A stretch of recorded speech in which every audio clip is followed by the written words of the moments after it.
Good morning, everyone. Welcome to the US-UK Conference on State Hostage-Taking and Wrongful Detention. My name is Pedro Pizano, and I serve as the director of the John McCain Freedom for Political Prisoners Initiative at the McCain Institute.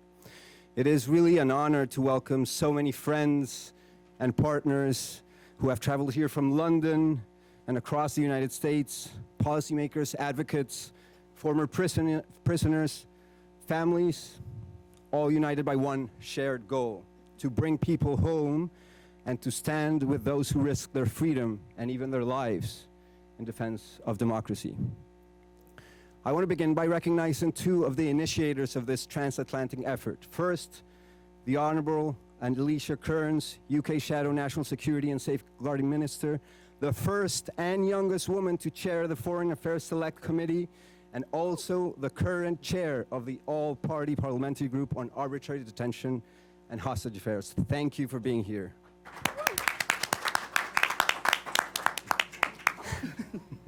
Second, Ambassador Carstens, the longest-serving SPIHA and second highest held-over appointee from the first Trump administration and the entirety of the Biden administration, and then more. He brought home hundreds of people to their loved ones around the world, and he has not stopped.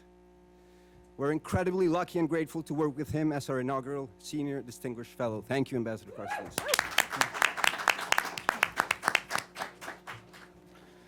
Alicia and Roger, thank you for holding a similar conference in London last year and inviting me.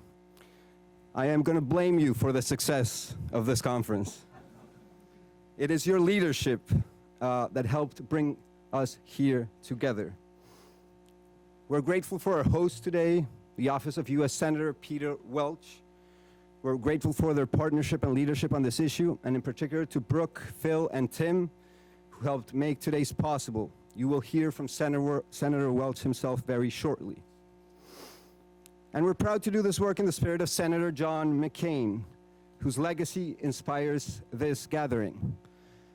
Senator McCain was held as a prisoner of war in Vietnam for more than 5 years, 1,966 days, after being shot down in 1967 and during torture, solitary confinement, before his release in 1973, an experience that shaped his life and his unwavering commitment to all those unjustly imprisoned. At the John McCain Freedom for Political Prisoners Initiative, we try every day to carry that legacy forward. Just 1 year ago, we launched this initiative with 4 inaugural cases. And in that short time, we've already seen what coordinated international advocacy can achieve. Miraculously, 3 of those are now free. Let me very quickly tell you about them. The first one is Belarusian Democratic leader Maria Kolesnikova, who was released after 1,923 days, similar to McCain's, 1,966 days, and she refused to leave until more were freed, just like Senator McCain. And today you will hear from the person who made that possible, and that of hundreds of others. John Cole, the U.S. Special Envoy for Belarus under President Trump, who will join our Executive Director, Evelyn Farkas, later today for a keynote conversation.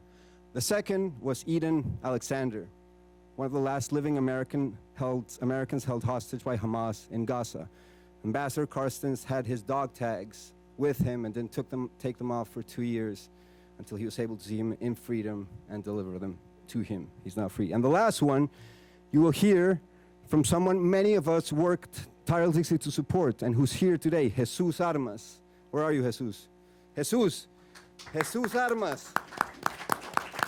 A 2023 McCain global leader who was unjustly detained in Venezuela and held for 426 days before his release. Today marks his first public appearance in Washington, D.C. since regaining his freedom. Thank you, Jesus. Thank you, Sayran, for being here. Let me try to conclude quickly, as the senator is here. Moment like this reminds us why this works matter. Because behind every political prisoner or hostage is a family waiting, advocating, and refusing to give up hope, often for years. This work has always been strongest when it is bipartisan and international, bringing together Congress, the executive branch, civil society, and our closest allies, including the United Kingdom, to ensure that no person unjustly detained abroad is forgotten.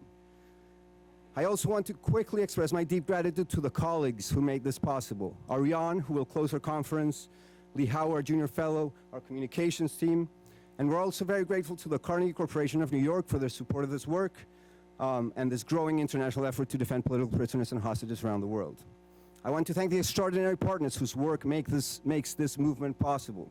First, Evgenia Kara-Murza, president of the October 30 Foundation, whose leadership continues to shine a light on political prisoners and their families. Thank you, Evgenia. The Global Magnitsky Justice Campaign led by Bill Browder, whom you'll hear from on the screen, and the tireless work of Jonas, where are you, Jonas? Jonas and Pia in advancing global accountability for human rights abuses, and the Raoul Wallenberg Center for Human Rights and Brandon Silver, right here, whose leadership continues to drive legal international advocacy for prisoners of conscience around the world. We're grateful for your partnership and for the work you do every day. Let me end with one story. When journalist Jason Rasayan, whom you'll hear from today, was imprisoned in Iran, he later said that he knew there were many people that were trying to get him out, presidents, secretaries of state, UK prime ministers, but he knew two things about John McCain. The first one is that John McCain was serious about it, that he was going to go to get him out. And the second thing, he wasn't doing it for his own glory. He was doing it for the prisoner. And that's what we're trying to do with the John McCain Freedom for Political Prisoners initiative. They are the partners and the prophets of tomorrow, the future leaders of freer society, people who sacrifice their liberty so that others may live in freedom. Now it is my distinct honor to introduce someone Senator McCain himself called his hero, a Pulitzer Prize-winning writer, Russian opposition leader, British, Russian, dual national, and United States green card holder. He unites us all here, whose courage has inspired democratic movements around the world. He's a vice president of the Free Russia Foundation, senior advisor at Human Rights First, senior fellow for the Raoul Wallenberg Center for Human Rights, and importantly for all of us here today, chairman of the John McCain Freedom for Political Prisoners Initiative. Together with his remarkable wife, Evgenia, whose leadership continues to guide this movement, he reminds all of us what moral courage looks like. A man who stood up to tyranny, a man who paid for that courage with prison, and a man whose voice reminds the world that freedom is always worth fighting for. Ladies and gentlemen, Vladimir Kara-Murza. Thank you so much. Thank you so much, Pedro, for such warm words of introduction. I want to thank, first of all, the McCain Institute, the 30th of October Foundation, the Raoul Wallenberg Center for Human Rights, and the Global Magnitsky Justice Campaign for co-hosting this very important Transatlantic conference. And we want to thank everybody who's here with us this morning and everybody who's joining us online. 19 months ago, I was sitting in solitary confinement in a maximum security prison in Siberia, one of many hundreds of my fellow Russian citizens imprisoned for speaking out against Vladimir Putin's dictatorship and against his war in Ukraine. I'll be honest, I did not believe I was getting out of that prison alive. The only reason I'm sitting with you here today is because in August of 2024, 5 democratic nations, the United States, Germany, Poland, Norway, and Slovenia, organized a prisoner exchange with the Putin regime, the largest East-West prisoner exchange since the Cold War, that freed 16 people from the hell of Russia's modern-day gulag. Not just Western citizens, but also us, Russian political prisoners, in what was the most powerful gesture of support and solidarity, not in words, but in action. Over the last few years, thanks to the leadership of the United States government, whatever party held the White House, dozens of political prisoners and wrongfully detained individuals were freed from authoritarian countries around the world, from Russia, from Iran, from Rwanda, from Burma, from Afghanistan, from Venezuela, and from Belarus, where some of the most prominent opposition leaders, including Maria Kolesnikova, whom Pedro mentioned, were released from captivity only last year.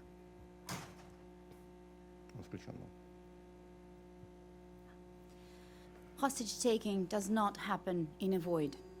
Usually it comes as the result of impunity that an autocrat is allowed to enjoy during a prolonged period of time, which means that after years and sometimes of decades of ignoring or appeasing a monster, the free world is faced with a need to control the damage.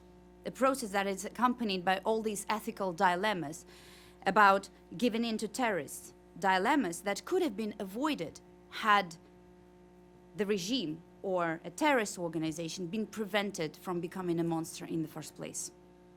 Besides it being morally unacceptable to treat a dictator as a legitimate leader and partner, it is also unquestionable that every unpunished crime strengthens a sense of brazen permissiveness and leaves the perpetrator with a feeling that he can get away with anything. Putin's reign of repression in Russia and the war against Ukraine have amply demonstrated the danger of this approach, regardless of whether it was used as in a naive belief that you can somehow contain an autocrat or change his ways by treating him as a partner, or for the very simple and honestly quite disgusting reason of realpolitik. Dictators work together, propping each other, helping each other, adopting each other's practices, imprisoning people for their criticism of government, or taking hostages is just one such despicable practice that the free world does not seem very well equipped to address. As autocrats work together to ingrain this abhorrent practice, the free world should work together to stop it and to secure the release of all those imprisoned for peacefully exercising their political views or their religious beliefs. This past 30th of October, on the International Day of Political Prisoners, Republicans and Democrats in both houses of Congress came together to introduce resolutions urging the US government to hold accountable any regime that is responsible for persecuting and imprisoning dissenters, and to continue bilateral and multilateral negotiations to secure the release of political prisoners. A similar demand has been made by the Parliamentary Assembly of the Council of Europe, a body that brings together elected lawmakers from 46 European countries, that called on its member states to simultaneously hold those responsible for unlawful imprisonment to account through sanctions mechanisms like the Magnitsky Act, and, at the same time, to deploy diplomatic and humanitarian efforts to secure the release of political prisoners. Both the Parliamentary Assembly of the Council of Europe and the OSCE Parliamentary Assembly have appointed special rapporteurs on the issue of political prisoners. In OSCE's case, the Organization for Security and Cooperation in Europe, the inaugural holder of this position is US Representative Steve Cohen of Tennessee.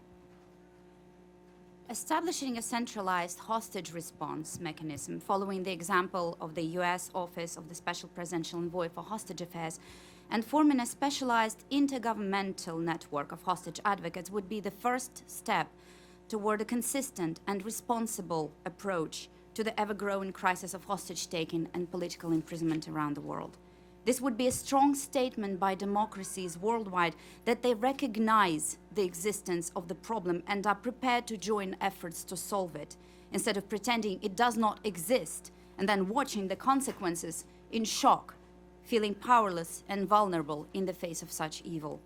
And while it is absolutely crucial to address the existing cases of political persecution and hostage-taking because, and it bears repeating, there is nothing more precious than a human life, the ultimate goal of this cooperation should be the creation of a set of tools and concerted approaches to prevent the use of such malign practices in the future.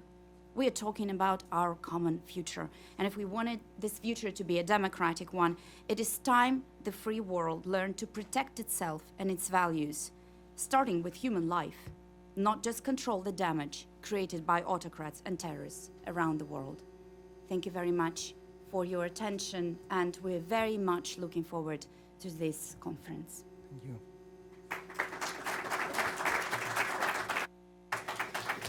Thank you so much, Vladimir and Evgenia. It's such an honor to be here. We have just been joined by U.S. Senator Peter Welch, the partner in all this. His office, Brooke, Tim, Philip, have been incredible in doing this. So, Senator Welch, when you're ready, it's such a huge honor for us to be here with you and for all you do for all of us around the world. So thank you.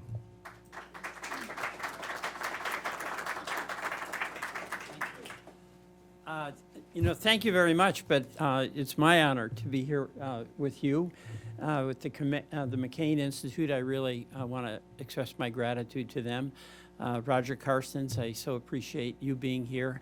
Alicia, Kearns, it's wonderful that we've got now this bi-Atlantic cooperation that is so essential. You know, I want to say a couple of things about why this is so important. People through no fault of their own are sometimes taken hostage. And they are being used for political purposes, oftentimes by regimes that have very malicious intents. And those people, through literally no fault of their own, they're invisible suddenly. And we can't forget the obligation that we have to bring home the people who are citizens of our country. We can't do it. But second, there's another category of people, and that's folks in a country who have the bravery to make a political statement, to act out, to speak up, and to demand freedom for the people, their neighbors, their fellow citizens. And, you know, we have to honor that. We can't ignore it. And I want to go through one case that I was involved in. But I want to step back a second and just talk about, like, John McCain, right? Now, he was a prisoner of war. But when he had the opportunity to move a little bit to the head of the line and he rejected that, that solidarity with his fellow soldiers, where the code was the first in, the first out, and he abided by that despite the number of broken bones he had. That's a kind of solidarity that a country should have for citizens who are taken political prisoners elsewhere. So when you think about someone like Maria Kalashnikova from Belarus, who was protesting the total lack of freedom in that country, and who was picked up and was brought to the Ukrainian border and was essentially being deported. And she made a decision at that moment to tear up her passport and not allow herself to cross into freedom for her. How can we not use every ounce of our energy to validate the courageous act she made and stand in solidarity with her efforts? We can't. And the human level of this is so significant as well, because what happens in the real world, you're a person like Maria, you make that decision. You've got a life back there. You don't want to leave. But now you're in prison for years, in solitary for years. You're abused for years. And you're forgotten. You don't know if anybody is watching. You don't know if anybody's caring. You don't know if anyone stands for the values that you just allowed yourself to suffer for. And, you know, we can't, in our democracies, allow that to happen. I mean, there are real world, everyday challenges to our basic freedoms. And in countries where there are no basic freedoms, but you have citizens who can't stop themselves from doing something that is incredibly brave, but with enormous consequences to them personally, we respond to that by silence. That's not permissible. So what's so important about this gathering is that we've got to create an institutional structure where it's not just a one-off, where if a person has particular notoriety, then that becomes the catnip for the politicians to get involved. What has to be the reason to get involved is because we stand in solidarity with people who are standing up for freedom and are doing brave, consequential acts to stand for what we believe is absolutely important for the well-being of the world. You know, the second thing that I want to say is that this has got to be done in a human way. And what that means is we've got to put the hostage or the prisoner families first. You know, Roger, you did such a good job on this, and I so appreciate that. We had a situation here where we'd have the State Department not providing information, and there was all kinds of reasons. You can't give information to the families. What'll happen? You can't get their hopes up. You know, the reality is, if you're a parent, if you're a loved one of a person who is imprisoned and you don't know much, you're entitled to know what is known. And in fact, we have an obligation always to put the well-being of the family and the consideration of the family first. This is not going to interfere with operational decisions that have to be made as to whether you're going to get it out or not. And in fact, families understand in some of these negotiations, like you were in, Roger, where there's certain things where they've got to have the trust in you, but you don't have the trust unless you put in the work of expressing to the family your concern, by listening to the family, by reaching out to them. So what is happening with this group in what you're doing is absolutely essential, because it has to be our obligation to respond when a person is taken hostage. It has to be our obligation to stand side by side in solidarity with a person who makes a political decision and does a brave act and then becomes a prisoner of a very hostile, repressive regime, wherever that may be. And at all times, it has to be done with enormous respect for the family who is suffering. You know, these things become invisible to the rest of the world. It moves on.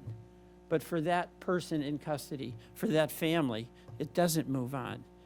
And if we have a situation where our governments allow it to move on, where it's the government's responsibility and where the government has the capacity to have folks whose job it is to not forget about that person who's been imprisoned, not forget about that person who's been hostage, then we can be proud that we are doing what we have to do. And what we have to do is every single thing that can be done to bring that person home.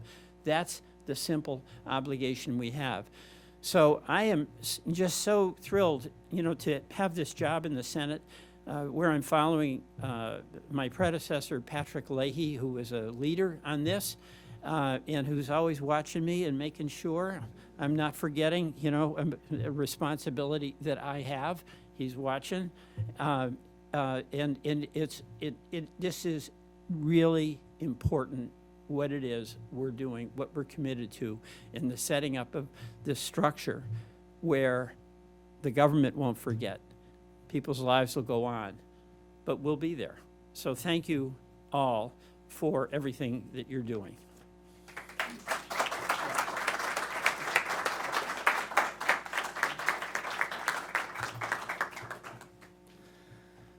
Thank you, Senator, for being here and for everything and your team has helped us with. We'll now hear from Sir William Browder. It's a 3-minute video while we switch out the panels. So the first panel can slowly start to make their way up. Doug, Alicia, Vladimir, you can stay, and we'll switch out the panels while we play a message, 3-minute message from the great Sir William Browder. Hello, my name is Bill Browder. I'm the head of the Global Magnitsky Justice Campaign, and I'm delighted to welcome you to this event about state hostage taking and what to do about it.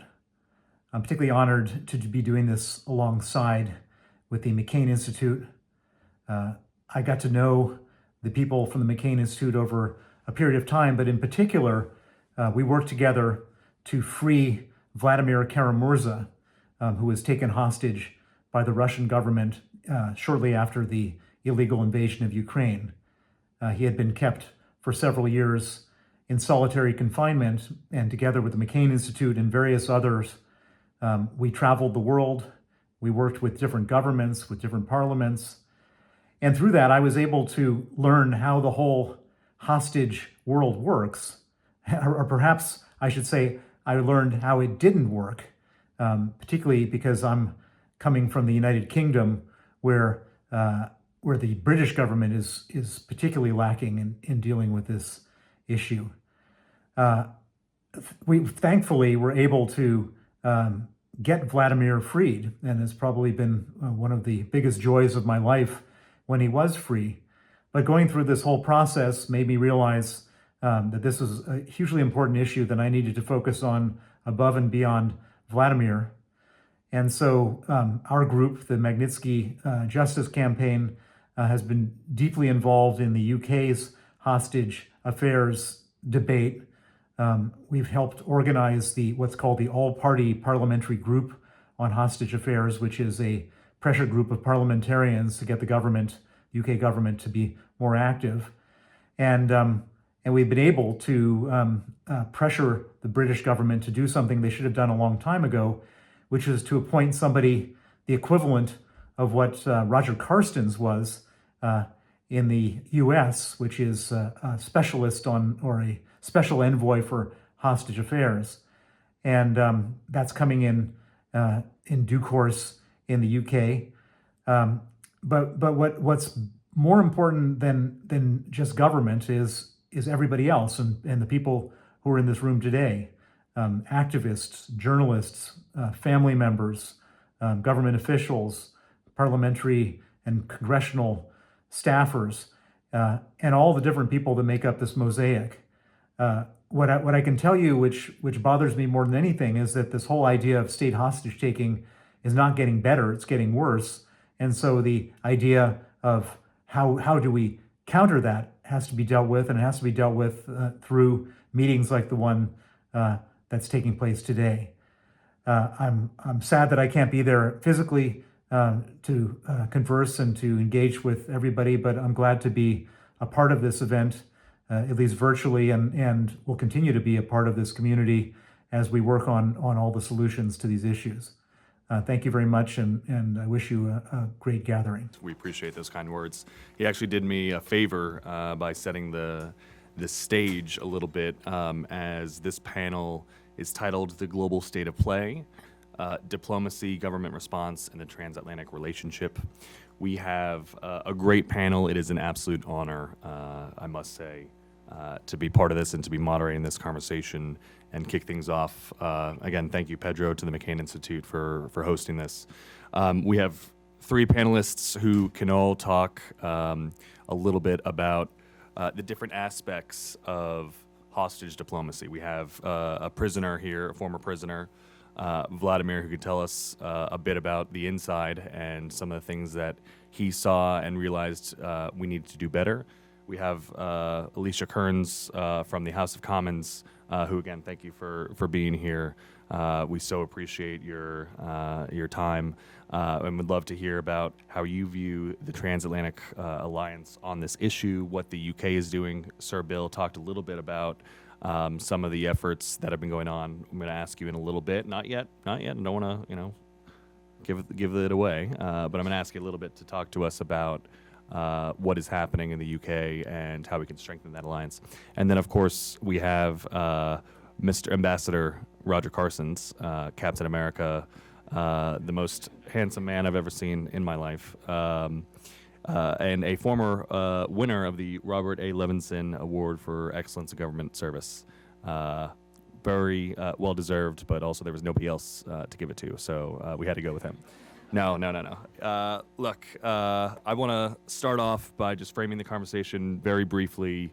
The world is in a precarious position. The world is in a state of disarray. We have wars in Europe. We have a war, although I don't know if we're calling it a war, in the Middle East. And we have the issue of hostage diplomacy rising.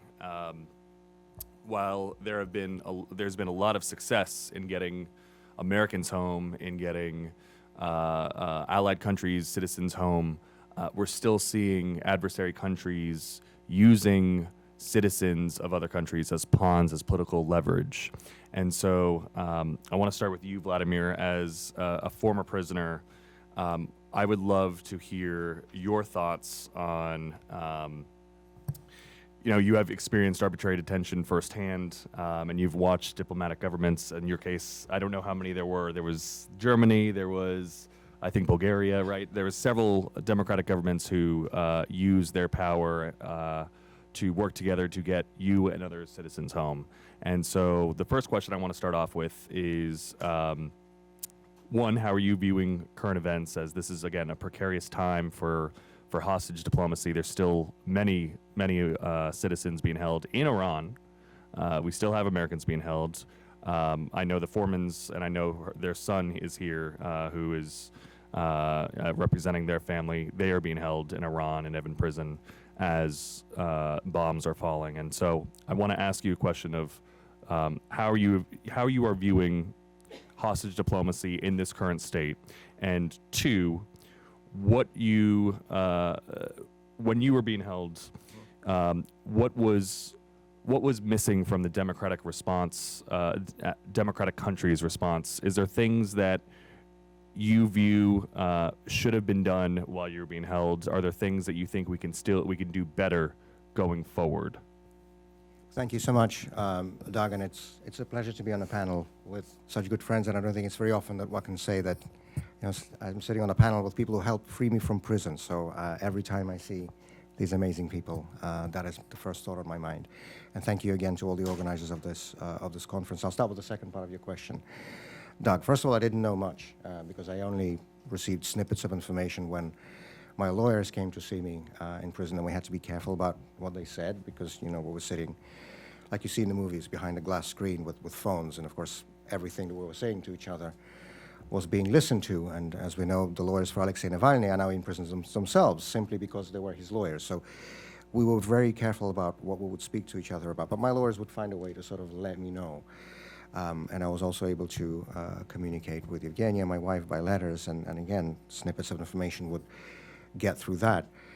And the first thing I would say is, not what was lacking, but I was so deeply grateful for the fact that there was actually attention and spotlight and solidarity, not just with me, but with all political prisoners in Russia. I would often, back before my own arrest, I would often repeat the phrase by the Honorable Owen Kotler, the former Justice Minister of Canada, a lifelong advocate for human rights, who worked for years representing prisoners of conscience the world over, who wrote that the worst nightmare for a political prisoner is to be forgotten. I would often repeat this phrase, but I'm not sure I really understood how important it is until I had the experience myself. And I have to say, it really helps keep you going. It really helps you survive and stay sane in those hellish conditions when you know that you're not forgotten. Senator Welch said that about Maria Kolesnikova a few minutes ago, that she was in prison, she was in solitary, and she felt that she was being forgotten. I have to say that one of the things that helped me survive is the thought that I was not. And so the most important thing we owe to political prisoners, to hostages, to prisoners of conscience, is to make sure that they are not forgotten or that they know about it the best we can. Whenever I get asked, in a Western audience, what can people do to help political prisoners in Russia, I always say one and the same thing: please write letters. It may sound like a small, mundane thing, but it is so, so important. Because, when an authoritarian regime arrests a political opponent, the goal is not just to punish, to jail that person, but it's also to isolate them, to make them feel alone and forgotten, that nobody cares. And I think anybody who's been in this situation personally can appreciate how much hope and how much warmth and how much light there is in that stack of papers that the prison guard hands you through the feeding slot in the cell door at 4 o'clock in the afternoon. So this is one of the most important things we can do. And I had that, and not for a second of those 2.5 years I spent in Putin's prison did I feel that I was forgotten. Not for a second, and this was really, really important. Now, all of the practical aspects of the negotiations for the exchange and all of that, I've only been learning since I've been out of prison, because I knew nothing. When the security officer and the prison guards came in to wake me up in the middle of the night at my prison in Omsk and said I had 10 minutes to get ready, I thought they were going to lead me to a nearby forest and shoot me. I had no idea what was going on. And it was actually the same with all the prisoners on the Russian side, at least the Russian prisoners. Putin's guys knew, the colleagues in the German government let us know that Putin's guys he was getting back actually knew that there were going to be exchange. We didn't. We had absolutely no idea. So I'm only learning about all of this essentially now. And I think what was most important about our exchange is that it was a group exchange in all senses of this term. On the one hand, there was 16 people who were released from the Russian side, 8 Western citizens, and 8 Russian political prisoners, including myself. But it was also a group exchange in a sense that it was organized by 8 different countries, 5 of them being democracies: the US, Germany, Poland, Norway, and Slovenia. And that is the only way you can do these things. And one of the things that is at the top of my list for now, for this week, this month, this year, it was just announced literally this morning that next week, Istanbul will once again host trilateral talks, US, Russia, Ukraine, to end Putin's war in Ukraine. There have been several rounds of this. Istanbul, Abu Dhabi, Geneva. It was supposed to be held again this week, but because of the war in Iran, it was postponed. So now they've rescheduled it for next week, but they will start, and those talks will progress. Now, as we hear about these talks, at least from what we know about in the media, we hear that there are discussions about sanctions, about territories, about frozen assets, about rare earth minerals, and about God knows what else, but nobody seems to be talking about people. And you know, this war that is now in its 5th year has claimed hundreds of thousands of human lives, and we cannot bring them back. But it is still possible to save the thousands of people who have become captives of this war. And I'm talking about Ukrainian civilian hostages who are held in complete violation of international law in Russian custody. I'm talking about thousands of Ukrainian children who have been forcibly abducted into Russia. The UN last week characterized that as a war crime, which of course it is. I'm talking about Russian political prisoners. People like Alexei Gorinov, like Maria Ponomarenko, like Arseny Turbin, like hundreds and hundreds of others who are jailed because they had opposed this war. They're as much captives of it. And so I was really grateful when, a few weeks ago, the Parliamentary Assembly of the Council of Europe, which, as I mentioned, brings together parliamentarians from 46 European states, actually every European country except Russia and Belarus for obvious reasons, passed a resolution calling for any ceasefire agreement of Ukraine to necessarily include a provision on the release of all the captives of this war, Ukrainian civilians, Ukrainian kids, and Russian political prisoners jailed for their anti-war stance. And I want to take this opportunity to express my most profound gratitude to Alicia Kearns, because she's not only a member of the British House of Commons, but she's also a member of the Parliamentary Assembly of the Council of Europe, and she was the one who proposed that amendment, and it passed overwhelmingly. And so to me, this is an absolute priority this year. And on the first part of your question, Doug, about this international diplomacy, this is what countries really can do today. And as you know, Evgenia said in the introductions, nothing is more important than human life. And all the stuff about territories and sanctions and whatever, those can be revisited when things change in Russia, which they will. But if people die in custody today, nothing is going to change that. So if there's one thing that I believe the free world should set as a priority for this year, is to make sure that any ceasefire agreement of Ukraine includes a provision to save people's lives. Thank you so much. Thank you, Vladimir. Yeah. There was a lot of gold in your response, but one thing that I want to harp on as we turn to Alicia is you mentioned that your release, it took the efforts of several countries. And Alicia, I would love to ask you about your experience in the UK, about what the current architecture in the UK is like. I know that there was supposed to be a special envoy, as Sir Bill mentioned, that was supposed to be announced, and I don't know if it has been announced yet. And so would love to hear your thoughts on where things stand in the UK. But also, as you are well aware, one of the most recent actions that the United States has taken when it comes to hostage diplomacy is the designation of a new state sponsor of wrongful detention. And this is a new designation that is similar to the state sponsor of terrorism that, again, allows the use of asset seizures, the sanctions to be used. And look, it's at least in the United States, this is the first time we're doing it. We started with Iran almost 2 weeks ago, and just earlier this week on Monday, we designated Afghanistan as well as a state sponsor of wrongful detention. And so we are still moving the ball forward with creating new authorities, new abilities to counter wrongful detention, and would love you, Alicia, to tell us about where things stand in the UK, but also where things stand in broader Europe. Because again, if we're going to keep doing this, if we're going to actually solve the issue of hostage diplomacy, we need everybody. Well, first of all, thank you ever so much for having me, and thank you to the McCain Institute for bringing us together. So in terms of the idea of designating a country as a state sponsor of arbitrary detention or a state sponsor of arbitrary detention, that is something I recommended when I was chair of the Foreign Affairs Committee, and we did our first report into this. And we were told very clearly by the government, dream on, that is not going to happen anytime soon. And you can imagine why, because when you look across the world in terms of the countries that are holding British nationals hostage that I know of, because as a British Member of Parliament, I am not allowed to know where British nationals are being held hostage around the world. My government will not tell me. They say, good luck to you, you find out who they are from the families, okay, great, you do what you do, but we are not going to empower you to know who these people are, because you will try to get involved in the negotiations, or you'll try to speak about these people, and we want complete control over the discussion that is had and the context in which it takes place. So imagine if all of a sudden you did have this, you did have a designation. I would be pushing, you'd have to have countries like the Emirates, where we've had British nationals detained for 18 years.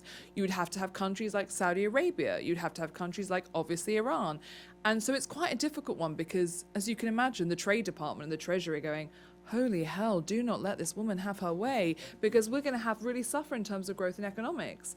And so it's a really difficult one, because where do you draw the line? And so obviously Iran, at the moment, obviously the US government has gone for Iran and Afghanistan. They're quite straightforward. I think we can all agree they should be on there, but also it's not really going to undermine the ambitions of the government when it comes to growth. So I still think we should have it, but there is a meaningful question about how do you make it really work? Because if we're all honest with ourselves, Iran is in a different box because we all have so many dual nationals who are traveling back and forth, but really they should have known even before it was announced that that wasn't a safe place to go, particularly for a dual national. But secondly, Afghanistan, again, we haven't got many people traveling. So the question is, if you've got these powers, how do you make sure that government uses them meaningfully? Because the reason to have them is, A, number one, it should be to protect your people, but obviously, of course, it is a tool to make those governments behave and stop taking our people hostage. In terms of where we are, in terms of the recommendation that we should have a special envoy, I have the worst memory in the world. It only got worse as I had my first baby, then my second, and then now having had my third the last year, I can tell you now my brain is like a sieve. But I will never forget my first meeting with Roger when we came across to understand what he was doing. Not least because at the end of the meeting, despite being a politician, I said, please let me come work for you. Because I was so inspired by the approach he'd taken. So I have been fighting for a number of years, first against my own government, against now the other government, because I'm in opposition with the Labour government, to introduce the special envoy for arbitrary detention. And really frustratingly, we're not really much further in terms of where we should be. So I do think we're going to get someone. They appointed a chief of staff about 9 months ago. It's quite a bizarre thing to hire a chief of staff before you actually have the person themselves doing the job. But what worries me is that they were very clear when they were in opposition that they were going to introduce this role. And it was to do exactly what we'd asked for. You know, someone who can cut out the diplomacy, cut out the trade talks, and what we call the by the way, because we're British. So obviously we find it difficult to talk to anyone about anything or talk about money or ask for things. So in negotiations, you often see the British government having all these important conversations and going, by the way, I know I've got to leave the room and the meeting's over and we've done all these great agreements, but you do have one of our people that you're torturing. It'd be really good if I could just put it on record and maybe you could think about it. That'd be really nice. That's not how we should be doing these things. And the idea that Roger would ever have allowed anything else to interrupt him getting someone home, you have to have someone who is displaced from the rest of the machinery of government, because otherwise they will be unduly influenced by everything else. When actually, if we're all honest with ourselves, the number one duty of a government is to keep its people safe. The Foreign Office, I worked there for a number of years. I have a lot of love for that place. We have exceptional people. But all the excitement in the Foreign Office is people wanting to be able to say they've been running peace conferences in Geneva for 6 months. Or I was political secretary here, I was deputy ambassador there. The most important job is keeping British nationals safe abroad and protecting our national interests. And yet we see, unfortunately, particularly in consular roles, people who are not seen as the best, unfortunately. And that's one of the things that Roger, I think, changed within the US system. But the place we're in now is they are suggesting they are going to appoint someone. I'm even told they may know who it is they want to appoint, but it's not going to be a special envoy for arbitrary detention. It's not going to be a special envoy for hostage affairs.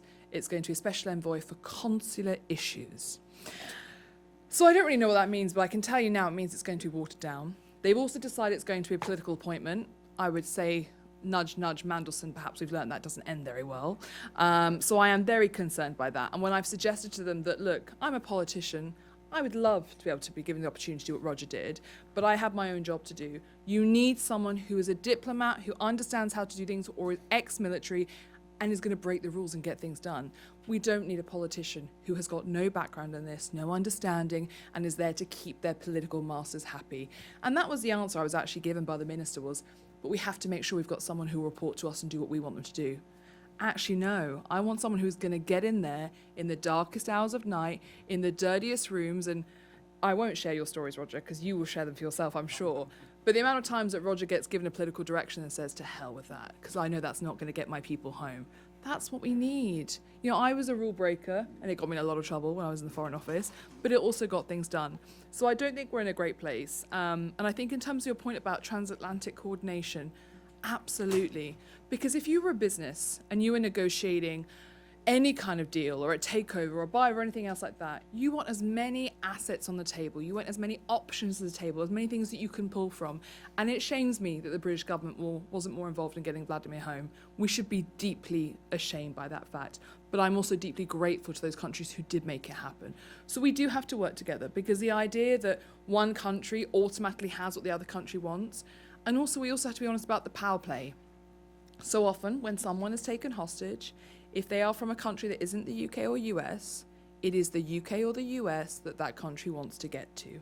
So actually we do have to work together. But then there's a balance, because if you're too close to the UK and US, well then you're worth more money to that country that's taken them, or you're worth more in terms of what they can extract in terms of your cost. But then if you don't have the UK and the US on your side, you lose a lot of the things you might be able to negotiate and get.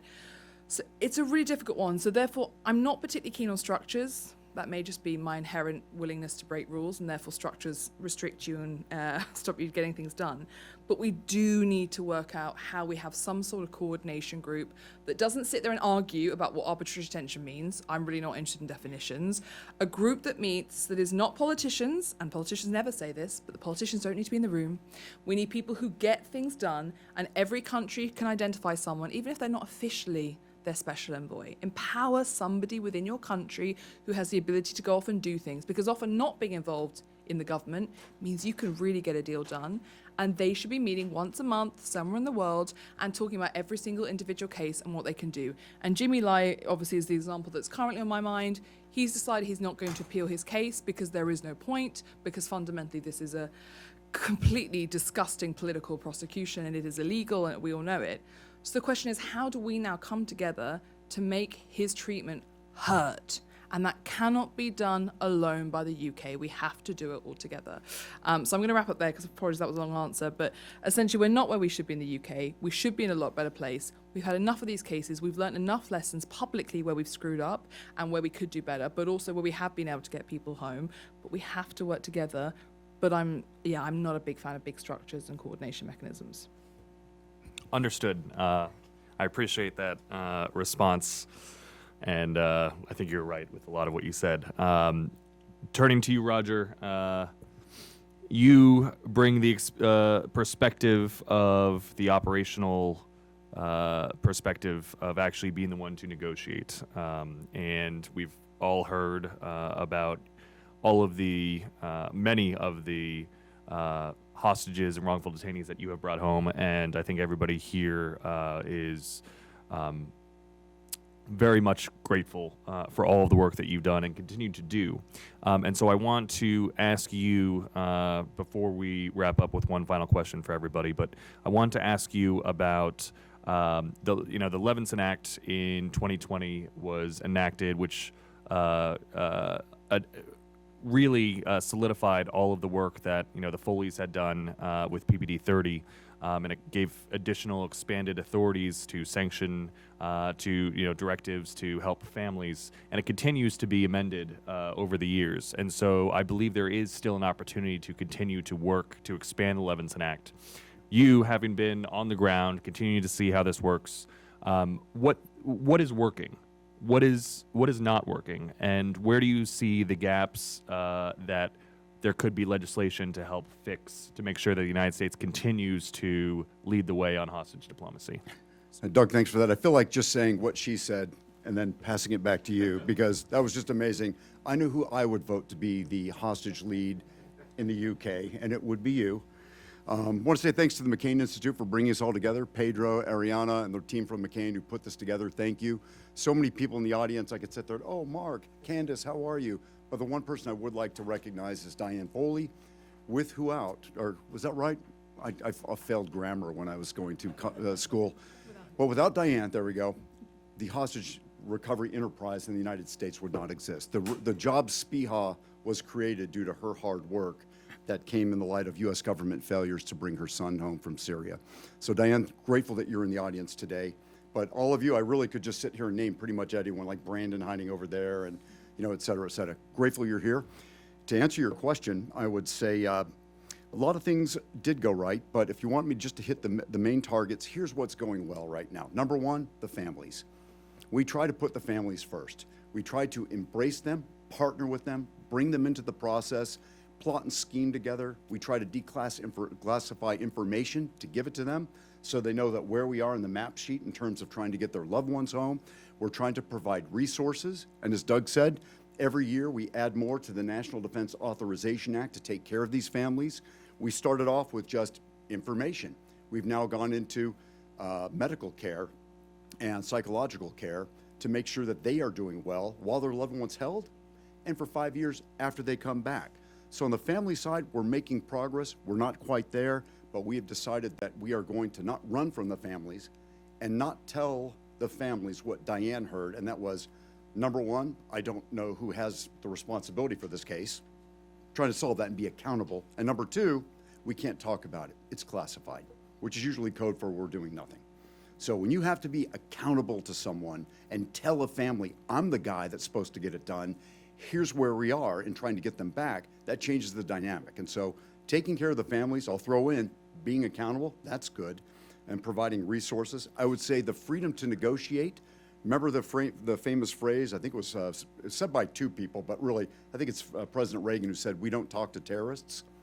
Well, I'm sorry, then you're not going to get your people back. You have to be able to talk to terrorists. Now, maybe not everyone gets to do it, but someone needs to have the hunting license to go do that. And I think we've made that decision that if we're going to get our loved ones back, we're going to have someone in the government talk to the opposing team to try to get a deal. And I'm grateful that we're doing that as well. A few other things we're doing well, but let me jump into the structural challenges real quick. And if I stew on something that's good, I'll throw that in as well. Where I think we're probably not doing as well is we don't yet have partners in other countries. And that's not a bad thing. Everyone's struggling to do it. But how wonderful would it be to pick up the phone and call my counterpart from my former job in this country, or that country? If you go to some countries, you might have to talk to 5 different folks: the human rights folks, the Ministry of Foreign Affairs, the intelligence branch, these folks. There are countries overseas that you have to literally go to 5 different places to try to cobble together what they're doing on the hostage, and most countries won't tell you. I've gone to one country and I said, hey, I'd like to make a deal on Iran. We'll get our people back, but we'll throw your people on top. And the other country said, well, we don't have anyone there. I said, well, I thought you had 6 people there. Oh, well. So other countries, in a way, aren't being transparent with us, but we've actually made some great progress on that, and I hope Holly talks about it later on. We've made great progress on that, so that is starting to go in the right direction. I think we also need to ensure and work with our colleagues to find more tools.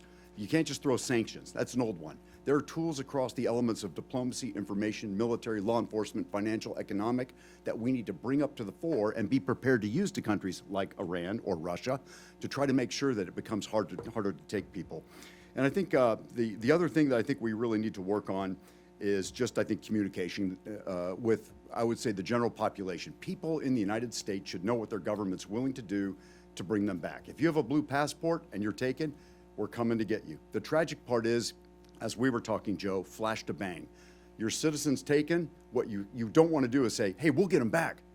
Might take a year or 2 or 3, but we'll get them back. We have to speed up the decision-making process. And sometimes that doesn't come just from the process. It comes from political will. As Doug will tell you, I could talk all day long on this, but I'm going to show mercy on all of you and shut up. So. Thank you, Roger, and thank you for shutting up, because we only have no. We have just one time for about one more question. I'm going to ask our panelists to just keep it brief. We talked a little bit, actually we talked a lot about transatlantic coordination and what that looks like. Alicia, you were explaining that, the UK is going to have a watered down special envoy. Roger, you talked about how important it is to have allied countries and democracies to have point people. And Vladimir, you talked about how important it was for everybody to work together to get you home and to get everybody else home on that August 2024 night in, I believe it was Ankara. Yeah. And so my last question, and again, hope we can keep this brief, but there is a ongoing discussion about what the final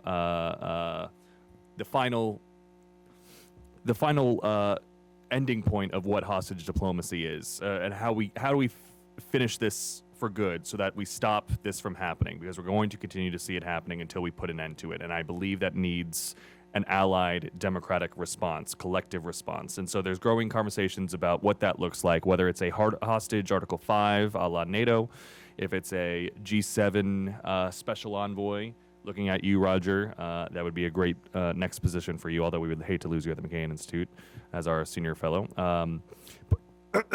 Excuse me, but what does the next step look like? How do we get to the unified collective response between allies and democracies? And again, I recognize that is a loaded question, and I would kindly ask you to keep it brief, but if you could just give us what the next step is, what you believe we need to do to get to that point of finishing this, stopping this issue once and for all.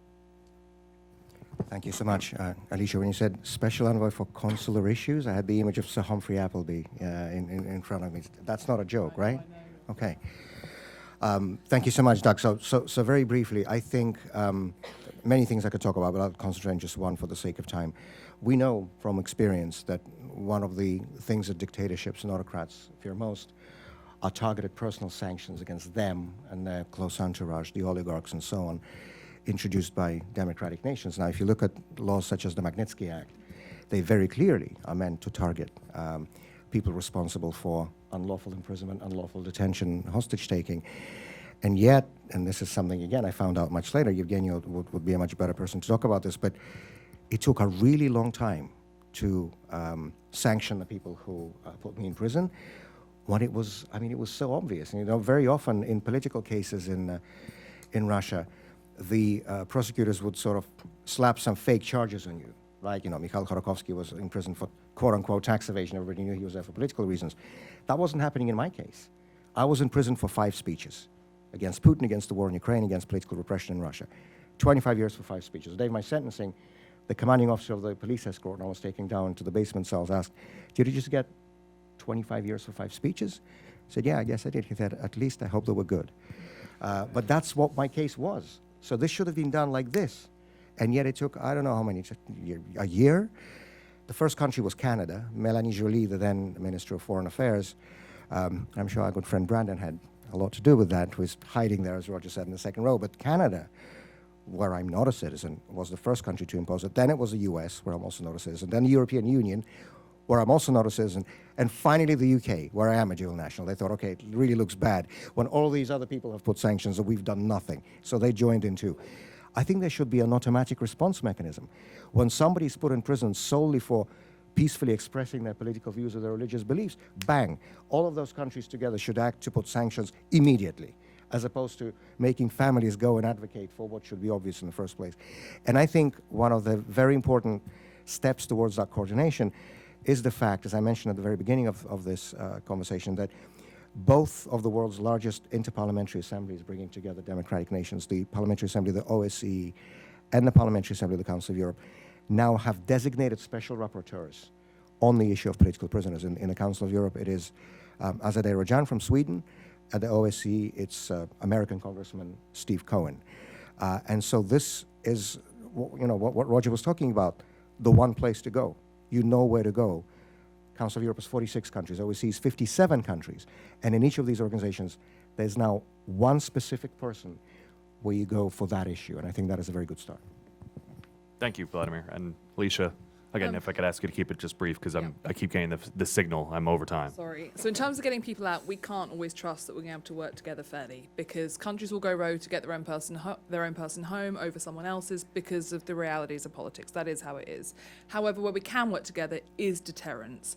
And we need to have that Article 5 approach, I think, when it comes to collective deterrence, because it shouldn't be for Evgenia, it shouldn't be for Bill, it shouldn't be for people to be running around begging individual countries, please do something, please can you do something. And that is a mechanism we should be able to put in place in a quite straightforward way. So that we should be doing really quickly. The reality is it will take some time, but I have hope. We can always get there. And if you don't have hope, get out of this business.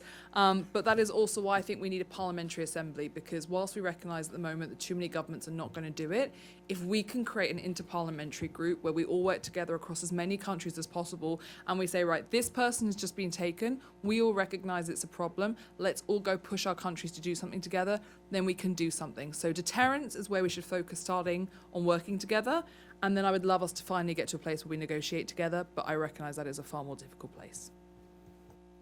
Thank you. All right, Alicia. quickly. So collective approach to this is exactly where we need to go. If we get to the point 5 or 10 years from now where there are 30 countries that get together, when the Russians take someone, when the Iranians take someone, and then we have a toolkit, which is why I'm grateful that Senator Welch was here and Brooke was here. We're going to need help from the legislative branches of all these countries to start working on tools, not just sanctioning, but again, diplomacy, information, intelligence, the military, law enforcement, economic, financial. There are tools we've not thought of putting in the service of trying to get our citizens home. There are tools that have not yet been created, and working with people in the parliaments and our Congress, you can create these tools that can be levied against them. Once we get to that point, the Iranians take someone, 30 countries get together, they plot and scheme on what they're going to level against the opposing team, and now you're finally going to get the Iranians to say, man, this has been working for us for so many years, and the Russians. But the other side has figured this out. Now we have to do what all countries do, and that's simply negotiate. We're not going to be able to take their citizens anymore because they figured out the game. But quickly, Joe, this ends well. I know how the story ends. It ends well. It takes a long time, and the woman in front of you is the person that is an example of what a loved one advocating tirelessly can get done. She used to pound on me mercilessly for years, but it works. You just got to keep at it and stay strong and just keep doing the hard work. And I would encourage you to actually have a chat with her and start trying to steal some of her tools, because no one was better when it came to bringing someone home. And the evidence is right here to my right.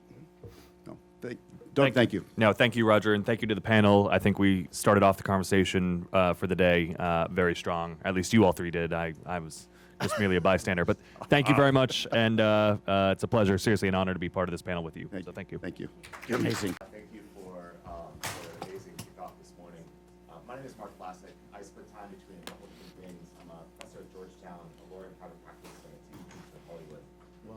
Part of my law practice, which is kind of private diplomacy work, is focused on hostage negotiations, hostage diplomacy, and part of my other work is really focused on philanthropy and family office work, intersects with the Vatican, the Church of England, other world kind of families and faith communities. And therefore, it was a natural link for me to link this hostage-related work with engaging with faith communities, which has been incredibly important for my work and frankly enriching in my life. And that's the reason I was hoping to do this panel. So thank you, Pedro and the team, for hosting this. We have an amazing group of people on stage with us. So what I'd like to do, since we only have about 30 minutes, is have each of them give a short introduction to them and how they got involved in this world of hostage negotiations / faith engagement. And then we'll dive into questions, and hopefully, if I can pivot quickly, we'll have a couple questions for the audience, because I know I want to get you guys involved. So, Grace. Hi, thank you so much. I am also very starstruck in this room right now, so it's just amazing to meet so many amazing people that I've loved to meet generally that are all here. So my name is Grace Drexel, and my father is a pastor in China who's been detained since October of 2025, and so I was kind of pushed into this type of role, advocating for my father and talking about how to, how I can help my father be released from China. But otherwise, no real background. Yes. Good morning, everyone. My name is Faisal Matar, originally from Iraq. I guess best being from Iraq, you have to be involved in being hostage, unfortunately. So I was raised after the fall of regime Saddam Hussein. My siblings and my cousin were both kidnapped and killed by Al-Qaeda during the Civil War. So I guess, as I said, being born in Iraq. So in terms of like the role of faith, what was really interesting is because some of my family members worked for the U.S. Army. And that itself creates a lot of complexity within the faith communities, in particular with the Muslim community in Iraq, who's viewed that participation as a form of treason. So it was particularly challenging for us, especially for my parents who had to deal with that, to do outreach to the faith communities, because by default there's a lot of stigma, both culturally and institutionally. But what was interesting is that there were groups of other faiths, like the Chaldean community, the Assyrian community, the Christian communities in particular, who didn't view people like us with suspicion or treason. So that's, I mean, unfortunately, when the kind of the period where the hostage or the kind of the president didn't take a long time. Unfortunately, they were killed kind of shortly after, and that get me on a path to first like work in counter-extremism and eventually now my own organization. And on this day, actually today is March 12th. That's when I landed in America. So I landed in America 13 years ago on March 12th from flights that took about a very long time, and I became a citizen as of 5 years ago. Thank you so much for having me here. Thank you, Shukran. Mr. Chairman.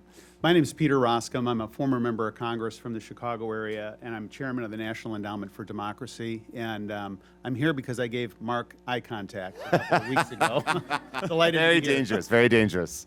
It's an honor. So in the work I've done, what I've realized is, particularly with the Vatican, the superpower they have in many ways is the power of dialogue. It's something they focus on every day, particularly with their ambassadors, their nuncios. And when dialogue doesn't work, they focus on dialogue, dialogue, and more dialogue. And it's that ongoing conversation, which I've seen through my work, where you really do have a better understanding of what the other party really wants. And there are barriers, of course, to what a lawyer or hostage negotiator, what have you, can provide to that other party. But it's trying to have a better sense of what's the underlying issues and how can I work with other parties, other groups, to find a unique solution to the challenge they're facing, to try to see if we can have a deliverable on that aspect. On that, I am incredibly grateful to Roger Carstens and others in this room who have played unique roles in those dialogues and helping nudge people at all the right times. The question I have for this next round of questions is with respect to your engagement, particularly with your engagement with faith communities, how is the dialogue aspect employed? How do you see that engagement with these communities as being productive in the work you're doing? Grace.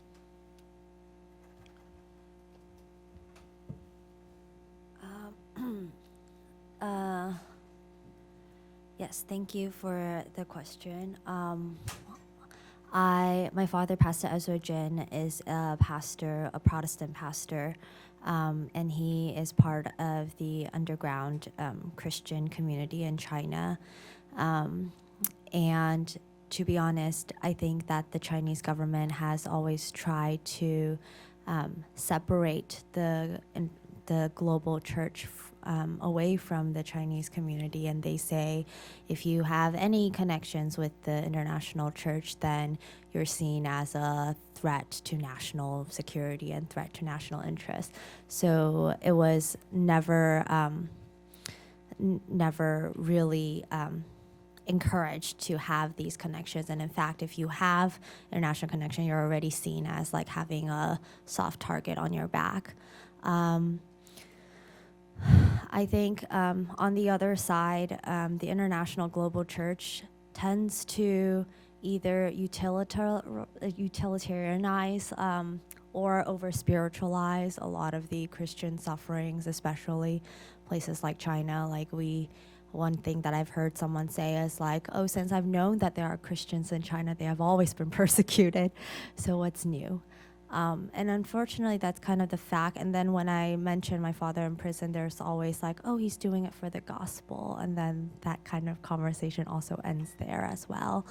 And I think it's really unfortunate in some cases, and I think there should be a lot more that can be done. Like, I know that during the Soviet Union, the Cold War period, there was a lot more robust, Jewish communities who were coming to the front and advocating for Natan Sharansky, and the Catholic Church with John Paul II being such a strong moral voice, and even the Pentecost Five, having that group of Christians being endlessly advocating for people. And I think what Vladimir said, oftentimes it's so heartbreaking to have people forget your name, and forget and just kind of over romanticize what it means to be persecuted,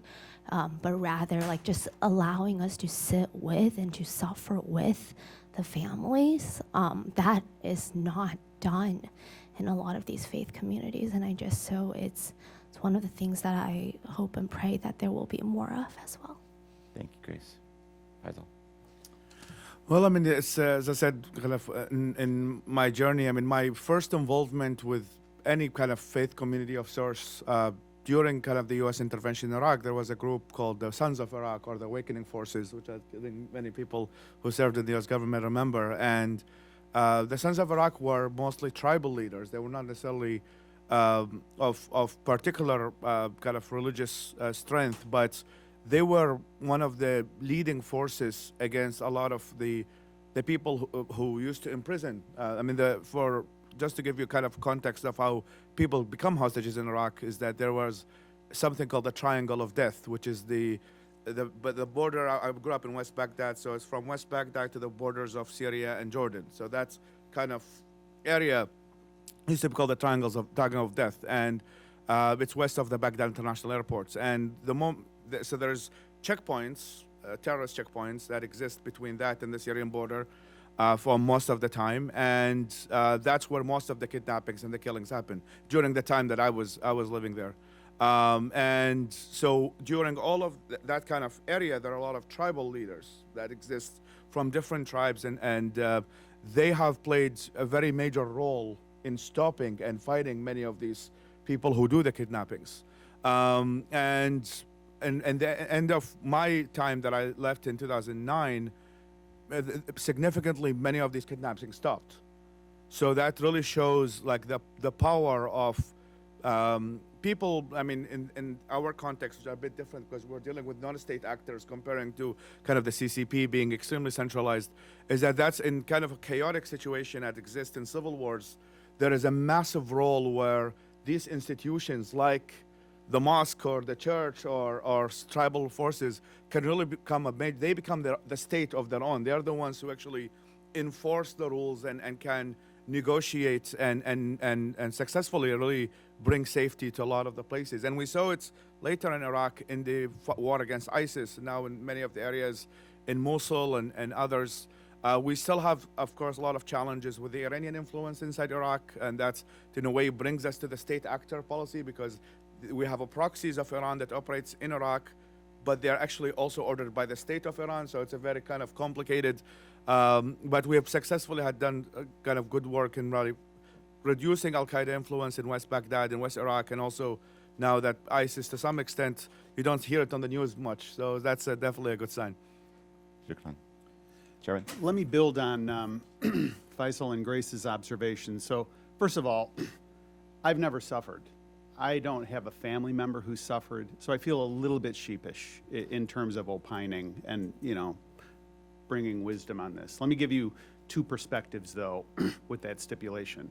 First of all, as the chairman of NED, it's really interesting because the amount of interest at a board and senior staff level on this issue is just profound.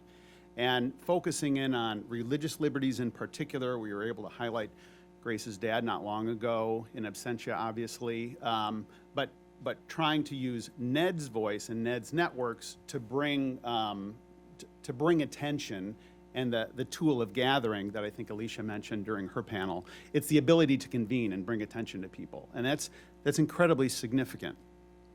Let me speak then, picking up on Grace's observation that there can be a tendency to over-spiritualize these things and to say, wow, well, it would be very, I think, damaging to hear someone slough off suffering as, well, sanctification or something like that.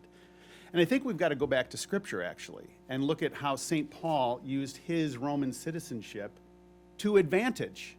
If you look in the book of Acts, Paul was being beaten, and the Romans had a rule. You could only beat somebody 40 times.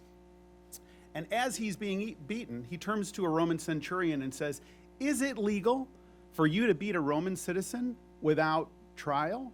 And all of a sudden, it just stopped. And I think that's sort of the work of Ned here, because what the endowment has been doing largely is helping various groups on the ground, 50 of them across the country, millions of dollars in grants, building out the infrastructure to document these abuses, to make sure that these things are not forgotten. Grace mentioned how painful it is, the idea of suffering and knowing that you've been forgotten. That's actually worse than suffering. That would be worse, to say nobody's going to bat for me.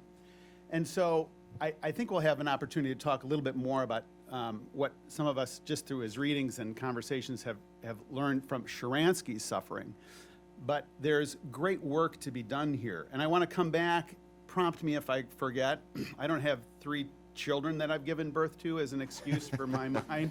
I got 3 grandchildren, and I am getting forgetful. Also So, demanding. Mark, if I forget, I want to come back to the idea of building a constituency, because I think that it's really fruitful, and I think it's underperforming, but I'll yield back. Thank you so much. I think my Jesuit friends at Georgetown would be thrilled that 10 minutes into this conversation, we are already citing scripture. On that, Georgetown, the Jesuits there and Jesuits broadly have this idea of being a man and woman for others. And that is derived by a passage in scripture in Romans that says, "Do not be overcome by evil, but overcome evil with good." And I think we see this from this entire panel, everyone, frankly, in this room, the great work of the McCain Institute and ASU. A question for this group, and maybe starting with you, Mr. Chairman, since we last talked about the concept of this at the Religious Freedom Conference here in DC. How does American support for religious freedom and liberty help support this cause when it comes to helping secure the release of hostages and detained prisoners? Yeah, it's clear that the U.S. has a preeminent role for all the obvious reasons. So the question is, how do we build that up? How do we make that so it's sort of more muscle memory for within our own constituencies? And I would suggest that there is some fruitful work to be done. My wife tells me that the older I'm getting, the more direct I'm becoming, and I am feeling I am morphing into my father now, giving unsolicited advice to people, and I'm about to do that. Here's my unsolicited advice for the McCain Institute or other like-minded organizations. I think it would be really fascinating to create Instagram reels that are punchy, interesting, quick, and tell a compelling story. Take Vladimir's story and your advocacy. And that sort of story told in 20, 25 seconds, collapsed down. All of a sudden, as people are scrolling through, regular Americans just scrolling through, apparently waiting in TSA lines, and trying to figure out, wow, this is really interesting. I didn't know about this guy. I didn't know about his devoted wife. I didn't know how persuasive she was. And I didn't know I was part of a government that could help in this situation. And to begin to make a little bit of a connection. I'm going to tell you an obscure story for 90 seconds. You're going to think it has nothing to do with anything.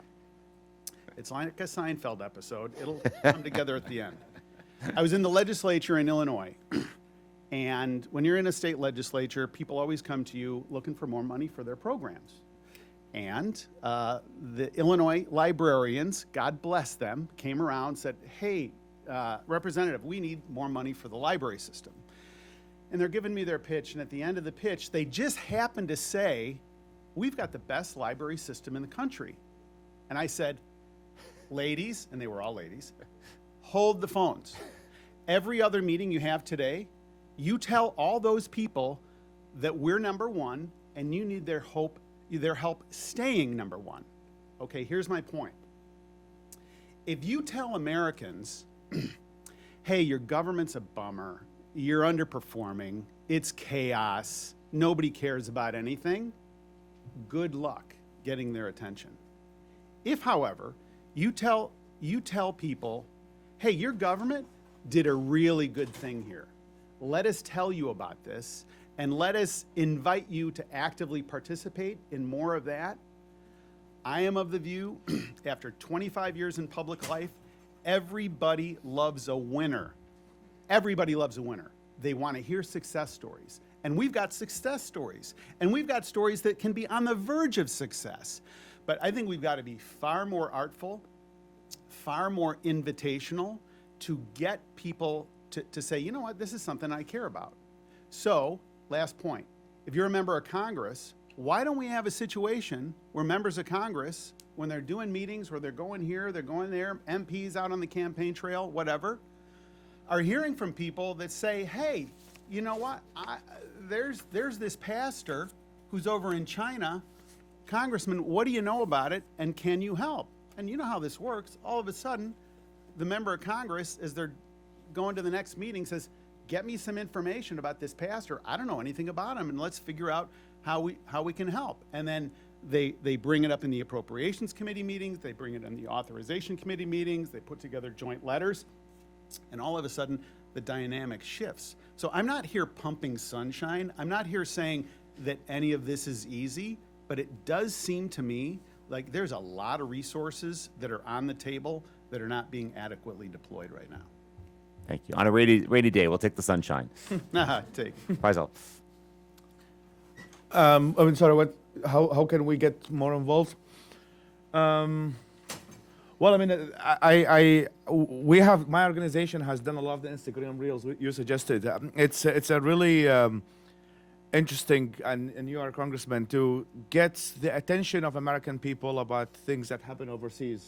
It's not the easiest job.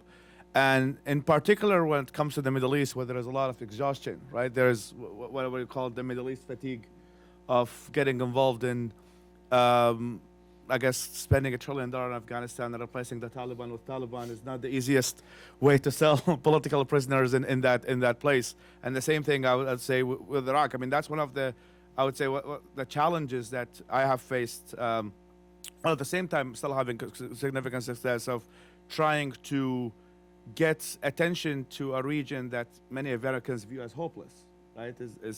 At least that's, obviously that's not the energy everywhere. I mean, we're still involved heavily in the Middle East, and that's, I guess, has its own repercussions. But it's really interesting, and that's why I think there is a lot of role for non-state institutions like religious institutions to play a role. I mean, tomorrow I'm having an iftar with the Muslim American Leadership Alliance, who do care about persecution of Muslims around the world.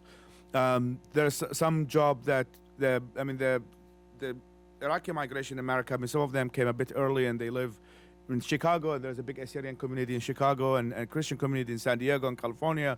And they do a very good role in helping some of the Christian persecuted people inside Iraq. So I think that, I mean, I'm a more of a believer in the role of non-state actors, considering that we're also dealing with non-state actors. And that's kind of where I think there could be more synergies, and really, I mean, the TSA lines are getting longer, I've heard. So maybe there is more, the videos can be more than 25 seconds. I think there could be a lot of more work to really get the American public aware that they can do something. And yes, sometimes some of these even authoritarian regimes, I mean, we have seen it even in Egypt and other places, that they do care about public attention.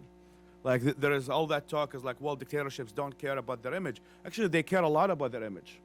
And anything that really makes it more difficult for them and their image, they tend to be responsive. Despite kind of the public perception, they don't necessarily listen to their people, and that's what makes them dictators. But at the same time, they do listen to anyone who makes their life miserable outside their countries. And I think that's where really a lot of us can kind of play a major role in shaming some of these activities that, especially in places where they have assets. I mean, in the Middle East, you're from the UK, there is a lot of Middle Eastern assets in the UK, including football teams, right? And some of them are my favorite football teams. And so that's where they actually, like places, the UK and in the US to some extent, they do care about their perception in these places. They care about their perception in the UK. They care about France. They care a lot of places in some of the, in Australia. Well, some of the regimes in the region have a lot of assets. So I think there's a lot of role where non-state actors, individual citizens, NGOs, can play a major role in making sure that people know about the hostage taking and all of the other terrible things that these authoritarian governments do. Shukran. Grace? This is also just a completely new world for me since as of 4 months, so I'm learning a lot. But kind of also going off of what Ambassador Carstens and Alicia Kearns had mentioned today too, just like instead of, I feel like it is also true that a lot of NGOs, they want to help, a lot of churches, they want to help, but they are also not privy to any information, or they don't really know how to help. And human rights and especially religious freedom end up becoming such a niche and like a boutique thing. And they don't know who to talk to and how to help. Like if there were such a interparliamentarian alliance or some sort of a group, like if that group was also invited into, like the NGOs were invited into the conversation with the justice like departments, with the intel departments, with the foreign ministries, etc. That could be like potentially that, like it doesn't have to be every time, but it could be an interesting opening up of things as well. Like for example, when Zion Church was first shut down, we had a letter that was signed by 500 churches from all BRI countries. Within a month that this was happening, they were saying that they stand by Zion Church and that they condemned the arrest of the church leaders, because like they ultimately realized that it is the fact that we are one church, and when one body hurts, then the whole body suffers. But then what? Like it's such a disconnect. The churches also feel less empowered to do anything. I mean, yes, I do totally believe in the power of prayer. But ultimately it ends up becoming a one Sunday issue or a one missions Sunday issue. And like if we were to allow for an opening up for allowing these partners to work together, that is an interesting potential idea. Yeah. Thank you, Grace. We have about 10 minutes left. I'm going to ask one last question before pivoting out to you all. So start thinking of your questions. The chairman suggested we talk a bit about building constituencies. And from my work, one of the things I tell clients is the fact that in many ways, the work of a lawyer as an advocate is trying to convince the other person you're talking to do something that they may not have thought about doing prior to the start of that meeting. You're trying to bring people on a journey with you. And it's, I think, the reason why for many folks who start in law, the pivot to entertainment and storytelling is an easy one, because you're creating a story. It starts in a courtroom some days, sometimes it starts at a presidential palace, but bringing someone on the journey with you, and I'm Christian and Catholic, so in many ways I think of Jesus bringing people with you on this journey, is a natural one to me. And I wonder, when it comes to building constituency and building engagement with communities, whether it be faith communities or others, how do you approach building constituency? And maybe Mr. Chairman, we'll start with you. I would suggest breaking it down and doing it a little bit at a time. Because, you know, Faisal mentioned fatigue, and just kind of that sense of feeling overwhelmed. And there is a lot going on in the world that it's easy to feel overwhelmed. And if we're able to say, look, set the overwhelming part aside, and let's just focus on one thing. Let's just focus on this guy, this pastor, this one. And let's just put a lot of firepower and a lot of attention on that. And to the people that we're pitching to, we're not asking you to save the world. We're not asking you to do a hunger strike. We're not asking you to protest in front of the Chinese embassy. What we're telling you is we want you to raise this with your member of Congress. We want you to write a letter to the editor. I was able to bring attention to a company in my district that the Chinese government was jerking around. And I won't drag you through the details of the legal case, but they were getting ripped off. And my constituent company hired all the right lawyers, filed all the right petitions, did all the right things in all the right forums, and millions of dollars of their assets were lost. I was scandalized by that, And I knew that the one thing that I could do as a member of Congress was to bring attention to that. And so I would go to the House floor when nobody else is watching C-SPAN except your mom and the Chinese government. I would give these speeches like, this is outrageous, and I mean, stem winders. And what happens? You know how it happens. Chinese government's monitoring this. They call Beijing. Beijing calls Guangzhou and says, hey, why are we hearing from this member of Congress? Who's doing what down there? Stop it. And lo and behold, everything was released, the money, et cetera, et cetera. Can you imagine what it would be like if you had 50 members of Congress that said, hey, I'm hearing from my own constituency, and I'm going to go down 5 minutes and I'm going to talk about this pastor. It's not that complicated. So the work is there. This is not a sophisticated playbook. There's no intel involved. There's no high finance. There's nothing. This is just politics. And it is, I think, focusing in on one particular person, one particular story. And I would argue that my experience in politics is that it becomes cumulative. It becomes more successful over time. Thank you. Faisal? Two things. I mean, one is I think there's a big role for media to highlight a lot of the stories. And I would like to, I mean, we started our own. We have about 8 million subscribers in Arabic, which still counted up for 300 million citizens. But one thing, which is one of our partner organization does, which I know Pedro used to work for, the Human Rights Foundation, they do this very interesting work in naming and shaming private businesses who invest in many of these countries.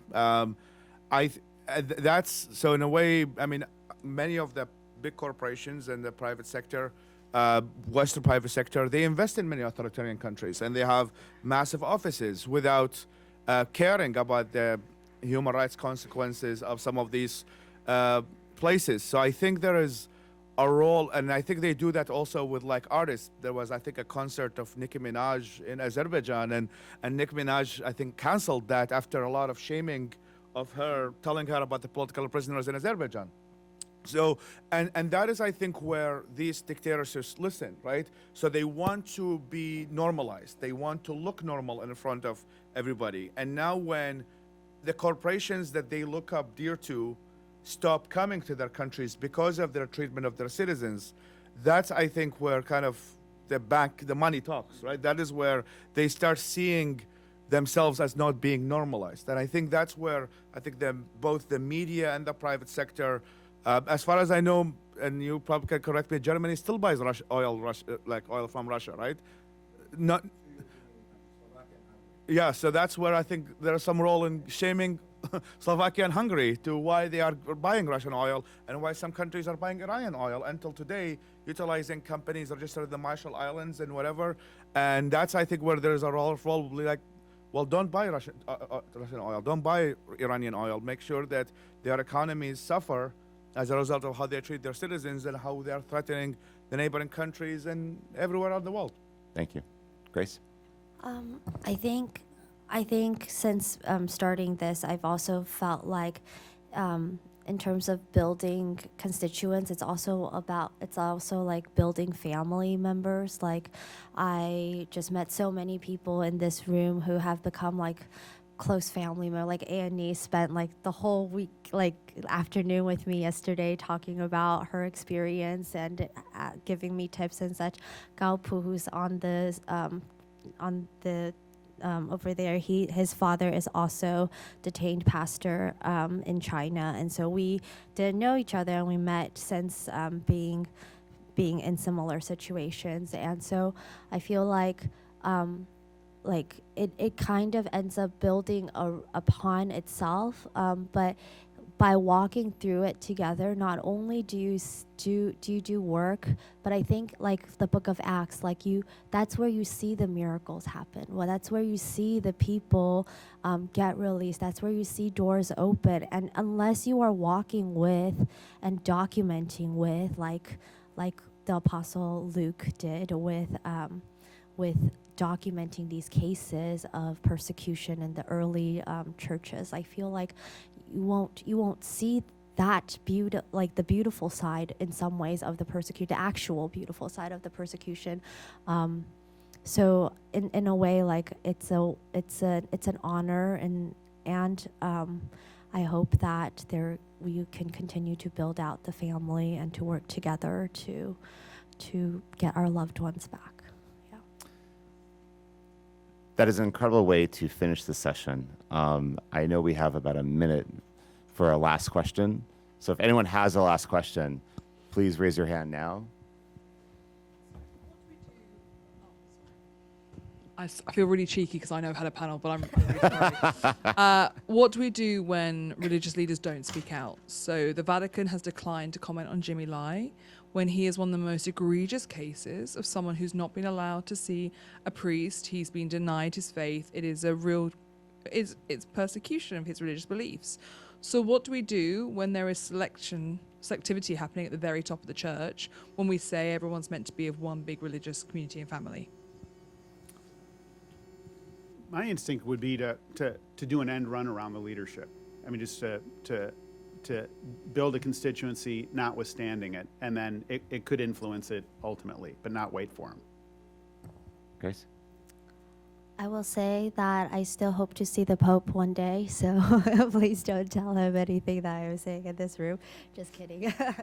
But I do think that in a way, it was really disappointing to hear when, just personally speaking, when the Vatican had mentioned something like that. And it's not my father, but I mean, like, again, kind of the tide rises together. And so, like, by him mentioning a political prisoner case in China, it allows all of us to feel like we've been seen. And in some ways, like, the Catholic Church also has so many bishops that are detained, and they unfortunately don't have daughters to come out and advocate for them.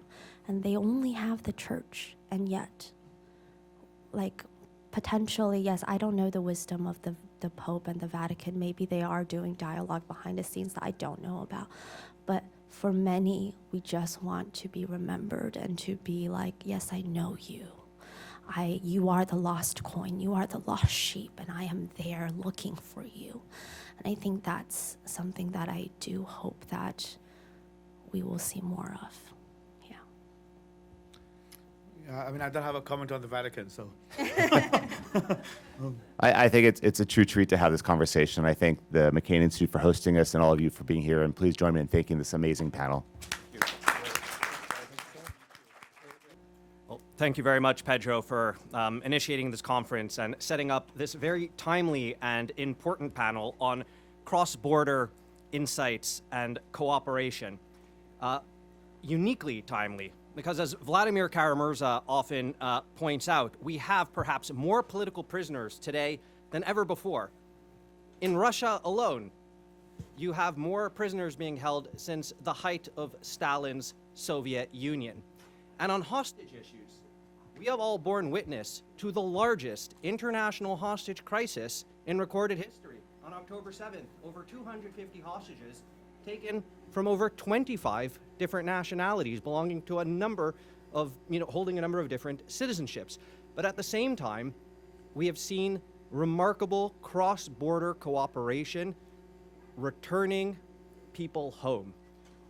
Again, as Vladimir often points out, and we've heard in the previous panel reference to Nut and Sharansky, it was not since Sharansky's release in 1986 that we saw such a significant cross-border East-West prisoner swap that led to Vladimir's freedom and a number of Americans and other nationals being held.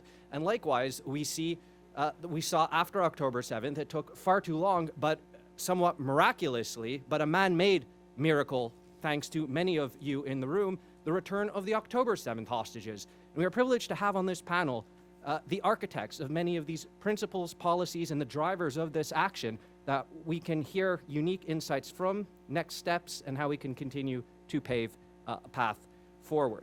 We have Maxime Woods-Gauthier, who's the Director of Hostage Affairs at Global Affairs Canada, the Canadian Foreign Ministry.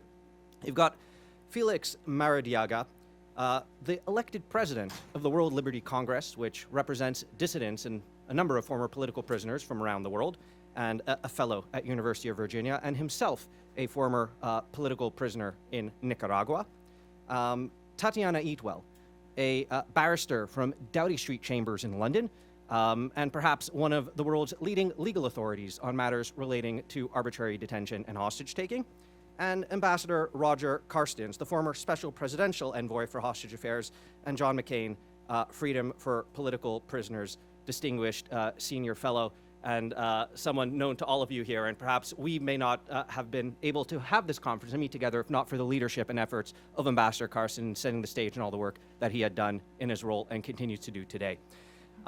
So with all these panelists here, and particularly the leadership that Canada has exercised in establishing the Arbitrary Detention Initiative and bringing together countries from across borders, and Maxime, in the unique role that you played in spearheading partnerships and endorsements for the Declaration Against Arbitrary Detention that now has 82 countries clearly condemning this practice and, pushing for releases. What insights can you share about the process that garnered that, massive critical amount of support, the campaign you're leading as part of that detention initiative, and prospective next steps to keep building this forward? Good morning. Thank you.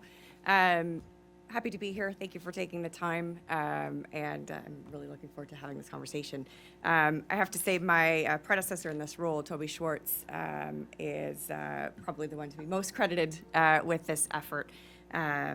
I think she and our previous senior official for hostage affairs really took up the effort and mobilized a whole team within our foreign ministry to pull together the Declaration Against Arbitrary Detention. Collecting a variety of civil society organizations and foreign ministries and concerned citizens and families to bring this issue forward into light. Canada has been working on this, pushing this forward for the last 5 years, but it's certainly not been a Canada-centric effort. We've had so much support from so many people in this room and other people who weren't able to join us today. In terms of the process, maybe I'll talk a little bit more about where we are today and where we're going. I think we're evolving a little bit beyond or moving forward with the Arbitrary Detention Initiative. So we're looking at 5 years in, and trying to focus on operationalizing the declaration, operationalizing the relationships, the networks, in order to be better positioned to deliver, to be responsive to the needs of our citizens, and to finding ways where we can continue to increase and grow collaboration. Maybe I'll stop there and. Sure. Well, thank you for that, Maxime. And Felix, from your vantage point of having been unjustly detained, so your vantage point from inside of a prison cell, but eventually finding freedom through global support and campaigns, what role do you feel that civil society can play in marshaling that cross-border support and those campaigns for liberty for political prisoners? Thank you for the question. First of all, it's such an honor to be here. And for those of us who've been in places that no human being should see, it's almost surreal to see Vladimir with us and Jesus Armas, my dear friend from the World Liberty Congress, also released, and many other former political prisoners. I truly believe that freedom for political prisoners is not attained by outreach alone, but by coordination.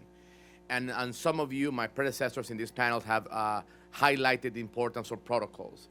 And of course, there are some political prisoners that are so blessed as having Evgenia as a wife who's incredible, and Berta, of course, or Lilian Tintori, who have skills to navigate the very complicated global ecosystem. But to be very candid, that's not the case for most political prisoners or hostages around the world.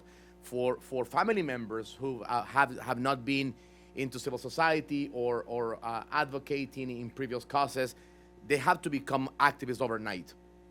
And there are very little protocols in place. So I would suggest, in terms of coordination, to think about this, and some of you have said this before, in terms of before, during, and after. It's sort of an emergency situation. I think there's a lot that can be done in terms of early warnings, particularly for activists, for those who are speaking truth to power before they're being arrested. I've seen many, many cases in which, for example, embassies of countries I would not name were asked for emergency visas for investigative journalists. And these visas were not granted. And then these journalists were in prison. And then we had a lot of efforts to free these journalists that could have been prevented simply with an emergency visa. So there's plenty of things that can be done before. During, of course, shared protocols, that's a very important part. And just very quickly, I can go about this later, is the after release is usually not freedom. After release now, because the regimes are becoming more sophisticated, they've learned that releasing a political prisoner inside the country works against them. So there are stripping political prisoners of their nationality. That's certainly my case. It's the case of about 400 Nicaraguans that have been declared stateless. And it's impossible to get, almost impossible to get assistance to travel internationally to advocate for the freedom of political prisoners.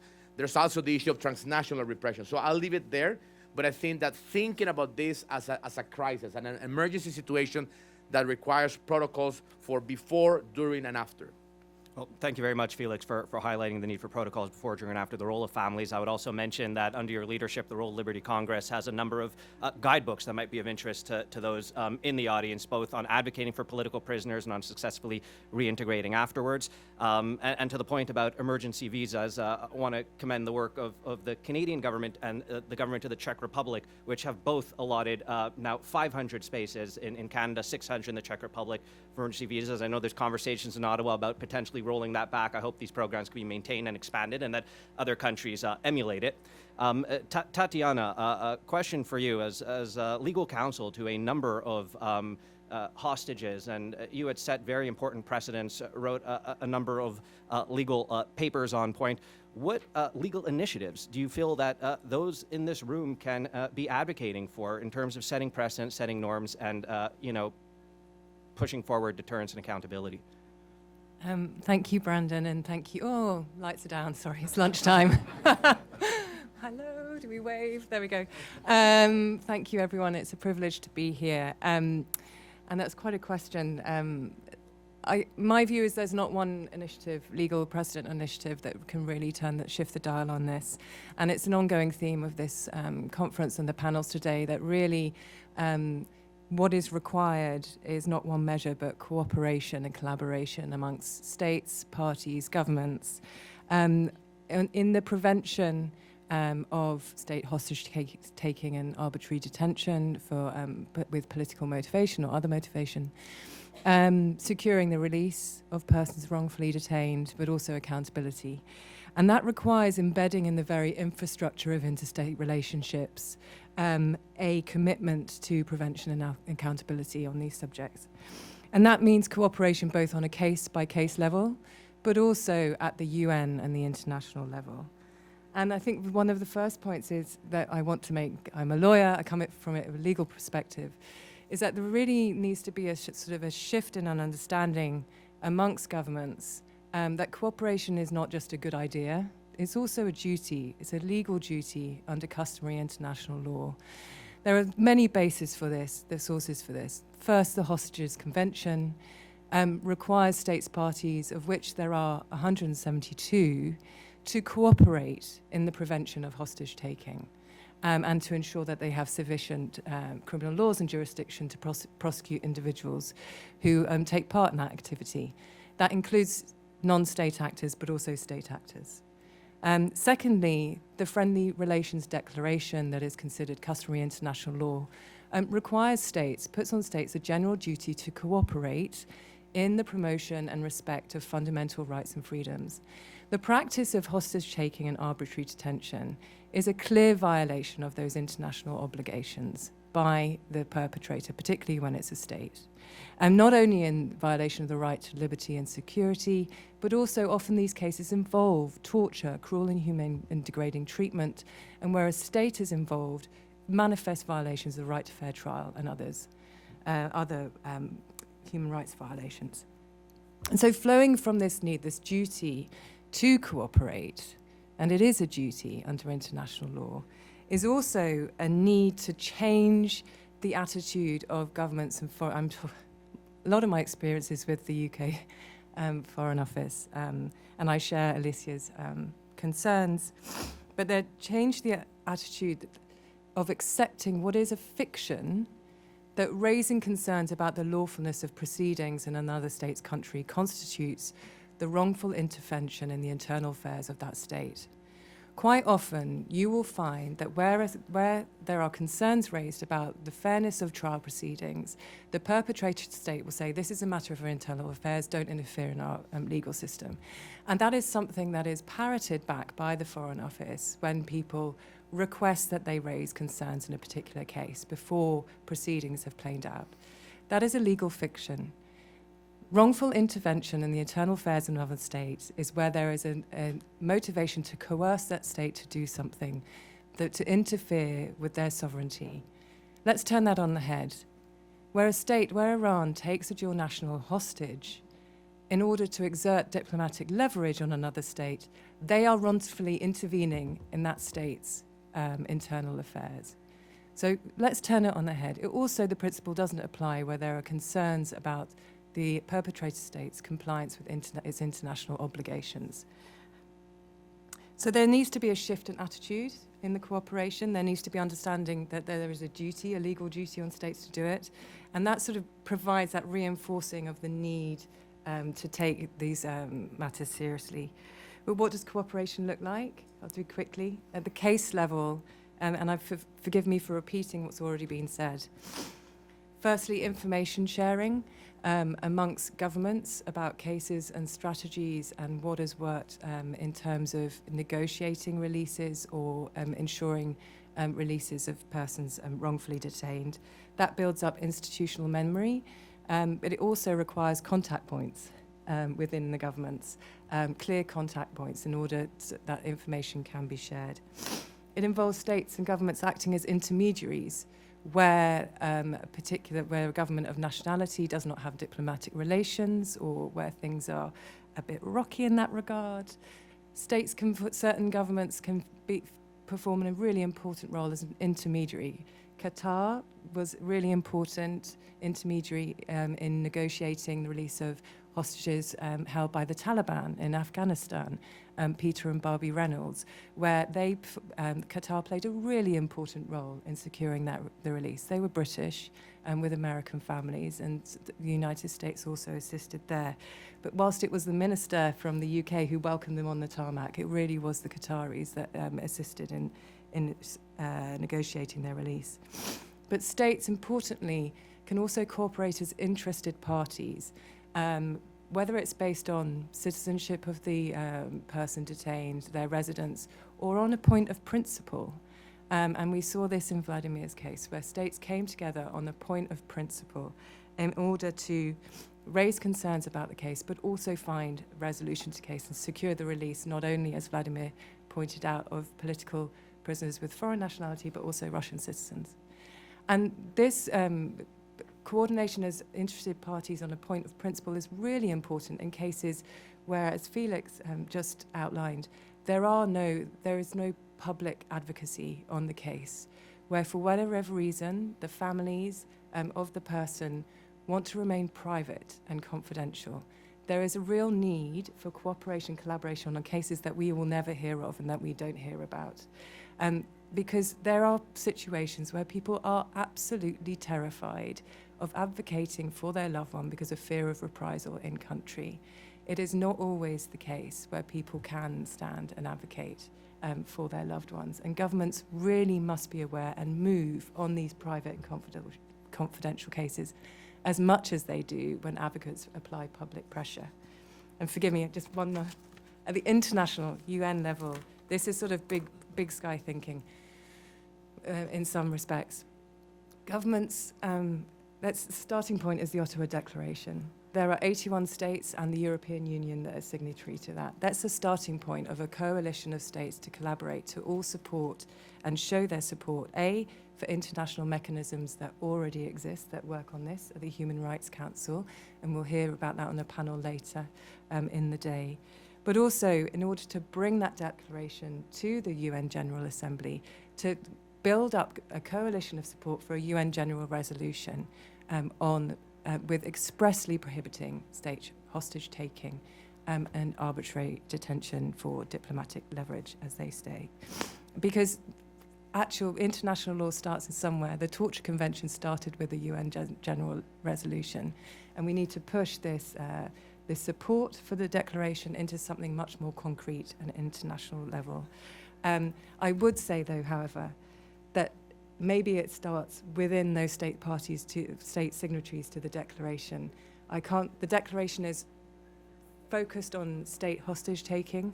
I can't help but note that some of the signatories to that are themselves responsible for the vandalizing their own criminal laws in order to target journalists, publishers, and criminalize them and detain them, and others in state. We will be hearing from advocates for a journalist and publisher in Georgia later. Georgia is a signatory to that list. Guatemala is also on that list, and Jose Ruben Zamora, publisher, has been wrongfully detained there on wrongful allegations for the work, his journalism that he has done. The Philippines is on that list. Her advocate, Maria Ressa's lawyer, Keelan Gallagher-Casey, is in the room. And she has faced the vandalization, I will call it, and misuse and abuse of laws in Philippines to target her.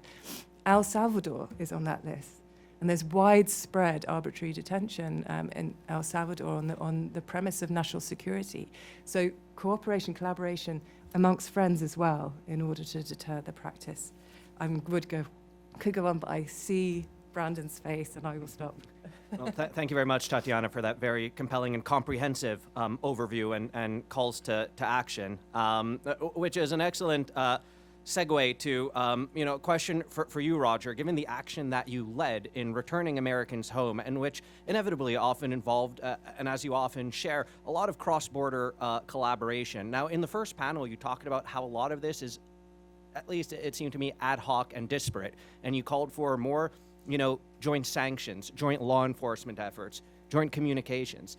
In a practical way, given a captive audience of leaders who work on freeing captives, how can you marshal this room's engagement and attention to pursue these next steps in a concrete way? What's the venue? Where are the places? How can we move towards these joint initiatives that you've called for and that you feel can help with these cross-border efforts? Hey, Brand, thanks for the question. A big fan, of course, of you and Professor Cutler, big heroes. But I feel like I'm surrounded by heroes. I feel like I need to call a few out. Special Envoy Joe Cole walked into the room. This man has freed a lot of people, not just Americans, but people from Belarus. Grateful to have you here, sir. Can't wait to hear your comments later on. Tim Reeser, when I was in Democracy, Human Rights, and Labor, DRL, about 6 or 7 years ago, I pretty much was go home at night and craft a statue in my house of Tim Reeser. He's that kind of a guy. He's one of the people who really created the modern Human Rights Foundation within our government through the legislative process. So big hero of mine right there. Very grateful to have you here, sir. Also, there are other people in the room. I just want to highlight one person. We're talking about cross borders and the international scene. I'm looking at Ambassador Nocella back there from Italy. Grateful to have you in this room, sir, as well. I can't believe you're here. Very excited to have you. To answer your question, you talk about trying to maybe take a more practical approach. I will say that the practical approach is always undergirded, or best undergirded, by the diplomatic side of the House or the legal side of the House. I can't tell you how grateful I was when Canada came up with the Declaration Against Arbitrary Detention in state-to-state relations. That gave us a platform on which to fight from in all the work that we did after that. And that work was just incredible. So Maxine, my kudos to what Canada's done in this area.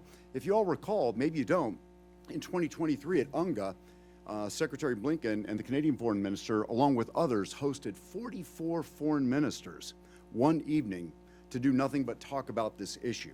So there is a hunger to work across borders and across oceans to make this thing go away. In actuality, I found that a lot of times it just takes getting on the phone and flying out and talking to people. If you want to do it practically, we talk about Vladimir, the exchange that got you back. It came from two people sitting in a room with a cup of coffee, looking at a whiteboard, saying the Russians don't want anyone we have in our prisons. And this is bilateral between us and them. And then we thought, wait a second. In Venezuela, we talked about making it bigger. And we started to come up with a thought of, okay, let's ask our intelligence brothers, who do the Russians want in other countries? And as the list came out, we started looking at Norway, Slovenia, other countries that actually didn't go into the swap. And then once you started to get a list of who the Russians might be interested in, you had to ask other hard questions. In a certain place, most people have like 6 phases of a trial process, and you can swap someone, if you're good at it, on phases 1, 2, and the last phase. The middle portion, you can't touch someone. They're already in train, and you have to let that person go. So that takes this country off and this country off. Once you narrow it down to who's possible to swap, you have to fly out there and get face-to-face and try to get them to trust you, either your country or you personally, to try to get the job done. And it's hard. I'd say one thing that really helped us, I think, in the swap that took place on the 1st of August was, people like Joe Biden. They remembered him back in the olden days, and they had a personal relationship with him. They're willing to take that extra step to get it done. In other cases, they trusted the United States of America, and they're willing to try it. On other cases, maybe not so much trust, but they knew it was the right thing to do. In talking about the right thing to do, I'll jump into Qatar, and I will wind down in a second. As you can tell, by the way, I get nervous in talking to public audiences. So if you don't mind, I'll get a cup of coffee. It'll kind of calm my nerves. So here we go. The one people, I know it's kind of theatrical, right? A country that I would say does it because it's the right thing to do, Qatar. I used to joke that if I had a citizen that was taken in Antarctica, my first phone call would be to Qatar to ask if they knew anyone or how to get the job done. And I would say in the 65 Americans that I had the honor of participating in their recovery, Qatar probably helped us in more than 50% of those. And sometimes just giving a little push here, a little advice there, or as you brought up, they're not afraid to go toe-to-toe with the opponent and try to get the job done. So I think this gets into the artful skill of using diplomacy, and I can't wait to hear what Special Envoy Cole has to tell us, what you can tell us later on in your talk. But I'll back up and say it's best that this stuff is undergirded by something like the Declaration. It's better when it gets, brought together with collaboration, not just the 82 nations, but maybe a smaller group of countries with political will to actually do stuff to bring people home. But often it's going to come down with flying out and sitting across an ally or a partner and asking them if they'd be willing to help you and maybe not having anything to give them in return. And we've been blessed in our country to have partners and allies like the Poles, the Norwegians, and Slovenians, and even the Turks in the case that we were talking about, and the Germans who are willing to put, a lot of political capital on the line when we really weren't able to give them anything in return. So I'll wrap up with that and drink my coffee. Thank you very much for those incisive and insightful comments, Roger. And given all the incredible people in the audience and the limited time we have left, I'd love to turn it over to all the experts, family members, thought leaders in the room in case they have questions, comments to engage with the panelists. Excuse me. See, someone over there. Someone else. Yep, out on the left there, Pedro. Yeah. Thank you so much for excellent panel and hands-on advice. So my family member was sentenced to 16 years imprisonment for opposing constitutional amendments by the dictator President Putin's friend, Uzbekistan's president, and UN Arbitrary Detention Working Group. They reviewed his case and they called Uzbekistan to release him, but instead Uzbekistan intensified the torture. And right now his life is at stake. Already 2 people died in detention. And here there are people who are experts in releasing political imprisonment. There is a challenge. Can you help to amplify this case?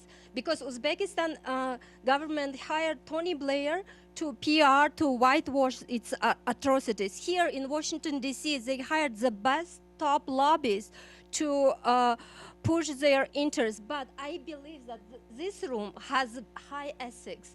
They have goodwill. I ask for help to save his life because his life is at risk. Thank you. And maybe we'll take, I saw there was another question there, take both at the same time and then respond to all. My question to Ambassador, so you mentioned Qatar. Qatar itself has political prisoners. How and it's not a free society, it's not a democratic society. I'm a fan of some of the things they do, but how do you reconcile between them being not free and democratic, and at the same time, you said that they are one of the best partners in freeing political prisoners. How do you reconcile these two beliefs? Very easily, because I'm a practitioner. When I was a Special Forces officer, I had the pleasure of having a black and white world. When I was in democracy, human rights, and labor, I actually enjoyed the black and white nature of the job. I can remember going to a conference in Geneva where we absolutely pummeled the Assad regime for all the people that they had disappeared. And there was a beauty to that, the black and white nature of it. And then I got, in a way, called to this job, a job I took when I didn't even know what it was. Secretary Pompeo calls down and says, "Roger, will you take this job called SPIHA?" I said, "Yes, sir." Hung up the phone. I literally called out the door, "Hey, what's SPIHA?" No clue what this office did. So I took a job just based on a secretary calling me, and then got into it and found that, boy, if you're going to get successful, you have to be able to just come up with practical solutions. And I can tell you, in my work with Qatar, they have helped us over and over and over again. And you know what they asked for in return? Nothing. Over years, they've been helping us and asked for nothing in return. And you know, when I think of partners and allies, that's important to me. And that at times when you have to go do the hard work, you're willing to like find ways to be practical together. And I will throw that out there. Everyone has a role to play. And it's not a bad thing, you know, because we got in a big fist fight one night over a drink it wasn't a fist fight, it was close. And it was I would have won. She totally would have won. Totally would have won. There's no question there. But it was the question of advocacy versus negotiating. And the advocacy, at times you get to take a little more black and white approach. The practical nature, sometimes you have to, you know, work with some hard opponents. But both are necessary, and we all have our roles, and we all have to execute them as best we can. And that's why at the end of the day, I can think of no one I'd rather be sitting next to than my team member from Doty Street, and to include her teammate that's going to speak later. And so just play your role, and if you're a practitioner, get the job done. Yeah.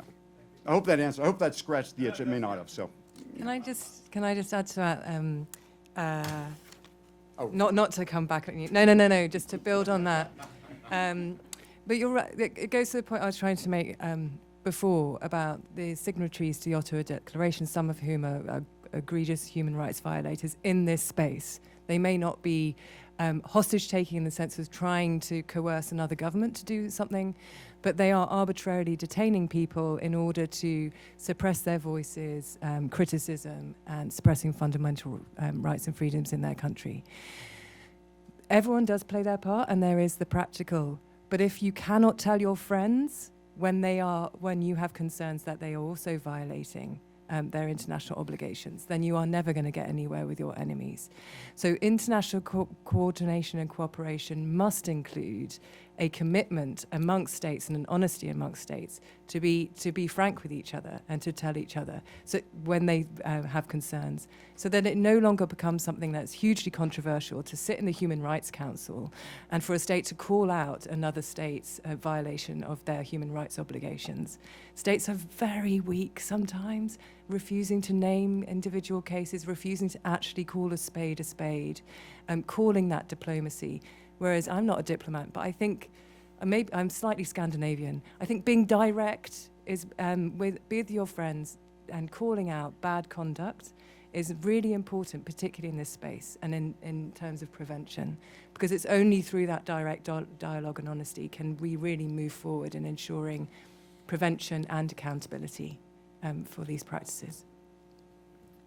If I may, just to add on to that and maybe to pull together a little bit of what we've been discussing, I think that conversation is real in terms of, you know, who's at the table, who is signed, who's not signed, what does that look like? Countries or individuals asking for support. I think that, to me, that is the Arbitrary Detention Initiative. It is the way forward. It is what I mean when I talk about operationalizing. It means being louder and prouder about, Tatiana, as you raised, the legal duty making that front of mind for more states who are trying to sit on the fence. I also like, Ambassador Carstens, when you were speaking about the smaller groups. I think that is, again, a really useful tool. One big tent, but maybe we're having different conversations or looking at different problems as a smaller collection. I think in terms of how to continue moving this forward and how can we deliver on these changes, and where Canada and hopefully the rest of you want to come with us, I want us to think about options to be a little bit more practical. So looking at developing a shared response ladder. What does that look like? What are our steps? How do we come together in order to more quickly and more deliberately address these issues? I would also like, again, riffing on some of the things that you've talked about, maybe Felix as well, looking at encouraging interoperable consular protocols. So again, together, not hiding behind the, that is not quite the rule, that is not quite the approach. We're not certainly ready to step in and be loud, but we can at least look at joint advocacy for access and advocating for due process under international law. One of the items that you'd raised previously, which I think is a great idea, is establishing a standing coordination response cell. So again, having countries that work together, that exercise together, that keep current country playbooks and response activities together, that we're sharing these things, that we're talking about these things, and when appropriate, we're deploying these things.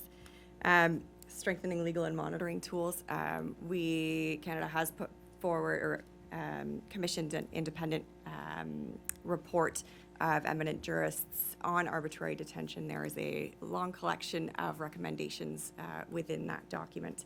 I didn't bring copies with me today, but I do have a QR code if that is helpful and if anybody would like to take a look. And I think finally, investing in partnerships beyond like-minded governments. So we have this group, we have, signatories to the delegation, but I think it is important to have additional voices, civil society in the room, to be flagging inconsistencies, to be able to say, hey, wait a minute, this country has signed the declaration, but they're not doing that.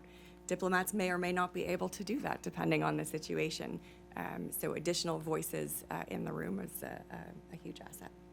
Thank you very much, Maxine. And we're running over time. Time to conclude the panel, and what an excellent way to do so. And I'm sure we'll have some time over lunch now to continue the conversations. Thanks to all of you and to our outstanding panelists.